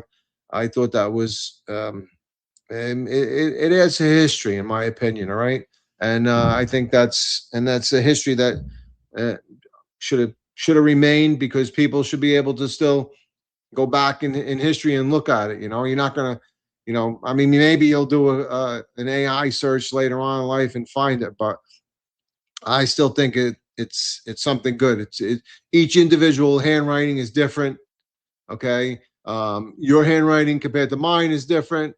My entries are different compared to yours, and it was a history. That's all. And I think that you electronically, it's all going to look the same, and it's all going to be, fill in the blanks or whatever. So I just think that you quell the, sometimes moving forward in an electronic age of computers, you lose hindsight of the history and everything else that happens within the NYPD. So I get the nostalgia of it, is what you're saying. It's basically nostalgic for you, with the history and whatnot. And yeah, that's like everything else. That's like going to the archives of any other historical document. There's something to say about looking at that paper and looking at that paper that's browning around the edges and everything else, even though they all have the green edge, right, from that book. Yeah. But, I just think it's 2026. I think that it's more, the desk officer is tasked with more and more. I think it's more efficient to have an electronic command log where you can, press a certain button or bring up a certain entry, have a checklist and go through it instead of writing out all the things that you have to write out manually in the book. I know we used to look at it and say, "Oh, look, blue ink, right? Blue ink." Now you're allowed blue ink again, though. So that's not even a nostalgic thing anymore. Yeah, but you see the history of it, right? You see the history of the blue ink and everything else. Then it went to all black ink, and then it goes back to blue. I mean, there's a history. You wouldn't have that, right? There's a history of things that happen within the precinct. Okay, there's a history of who was there. Like if you have a relative, if my son went on the NYPD and my grandson and my great grandson, and they looked back and said, you know what? Let's see if my great grandpa made entries back in 1993 when he was a sergeant. Oh shit, there it is. There it is. He look at this. This is his handwriting. What are you going to look back? Oh, it says Rob Lukash on the desk, and that's it. I just think there's a history, and it's a personal history. It's a personal, you personally write in there. So I think it's a history. And Marlon, thank you for the spot on. Appreciate you, brother. All right, we got a couple more. 92 Charlie. Who do you think? I'll leave this one for you since you did the show last week on the 4-6 precinct. Who do you think will become the next CO of the 4-6? I personally think it's going to be a female inspector who's a CO now of a high-profile precinct and will go to the 4-6 and be successful. So just to go back with the command log, one other thing. If it ain't broke, don't fix it, right? Well, there's nothing broke about the command log just because it costs extra money and stuff. But anyway, 92 Charlie, appreciate the question. I did answer that last week because I said myself, I totally agree with you 100%, because you have somebody that's already has an allegation and an arrest, and then you have a second CO that has additional allegations by numerous female officers there that, yes, in fact, there will be my opinion, and I said this last week, there will be a female that will take over the command. I don't know whether she be an inspector, deputy inspector, or captain, but I believe a female will be taking over that command. And I tell you the truth, if I was the police commissioner and all these allegations are surfacing, you gotta do something to quell it. And for my opinion, I would put a female in there myself. So a competent female, not a DEI, not I'm gonna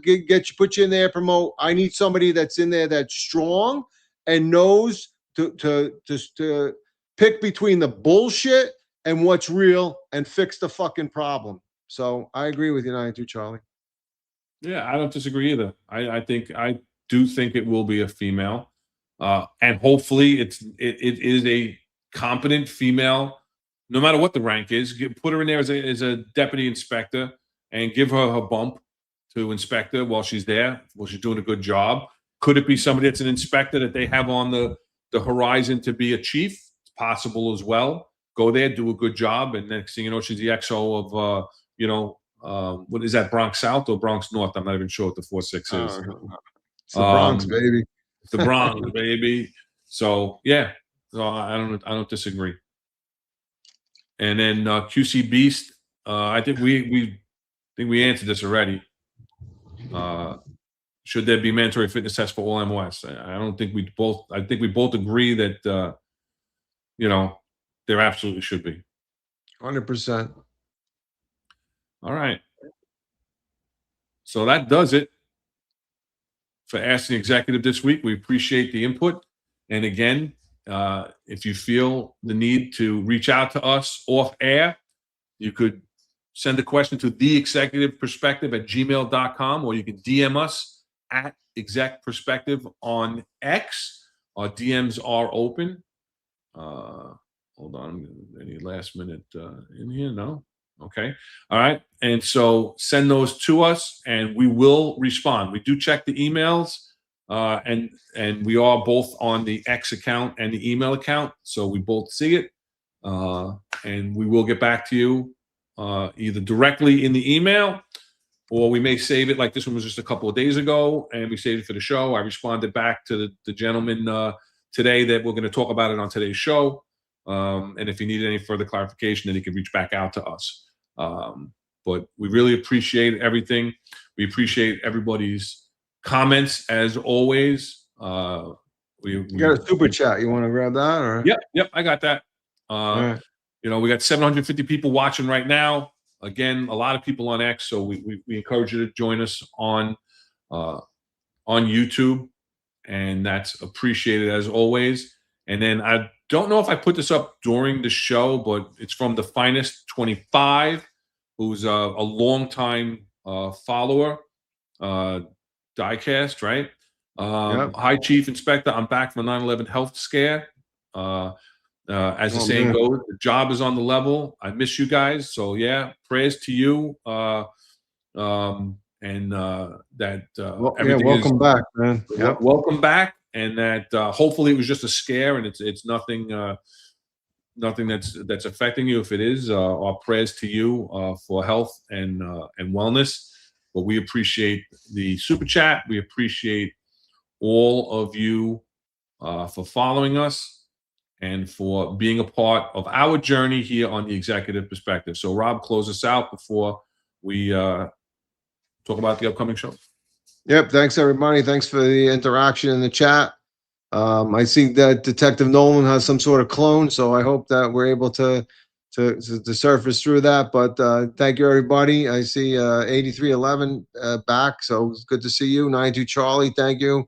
Mikey, Phil, everybody. Appreciate you. We appreciate the interaction. If you're out there on the streets, be safe, be careful. You see what happened at 26 Federal Plaza, a crazy thing. You don't expect it, but you have to be on guard all times and just be careful. Watch your back, watch your six, and watch your partner's back, and just be careful. Yep, absolutely. All right, so Friday morning, 0805, John, Eric, and Marlon will be back with New York's Finest Retired and Unfiltered podcast.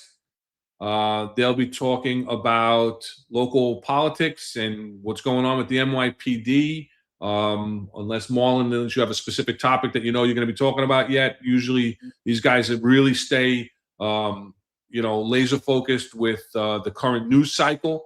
So whatever's going on in the NYPD, whatever's going on in New York City and around the world, they'll be talking about on New York's Finest Retired and Unfiltered podcast, Monday, Wednesday, and Friday, 0805.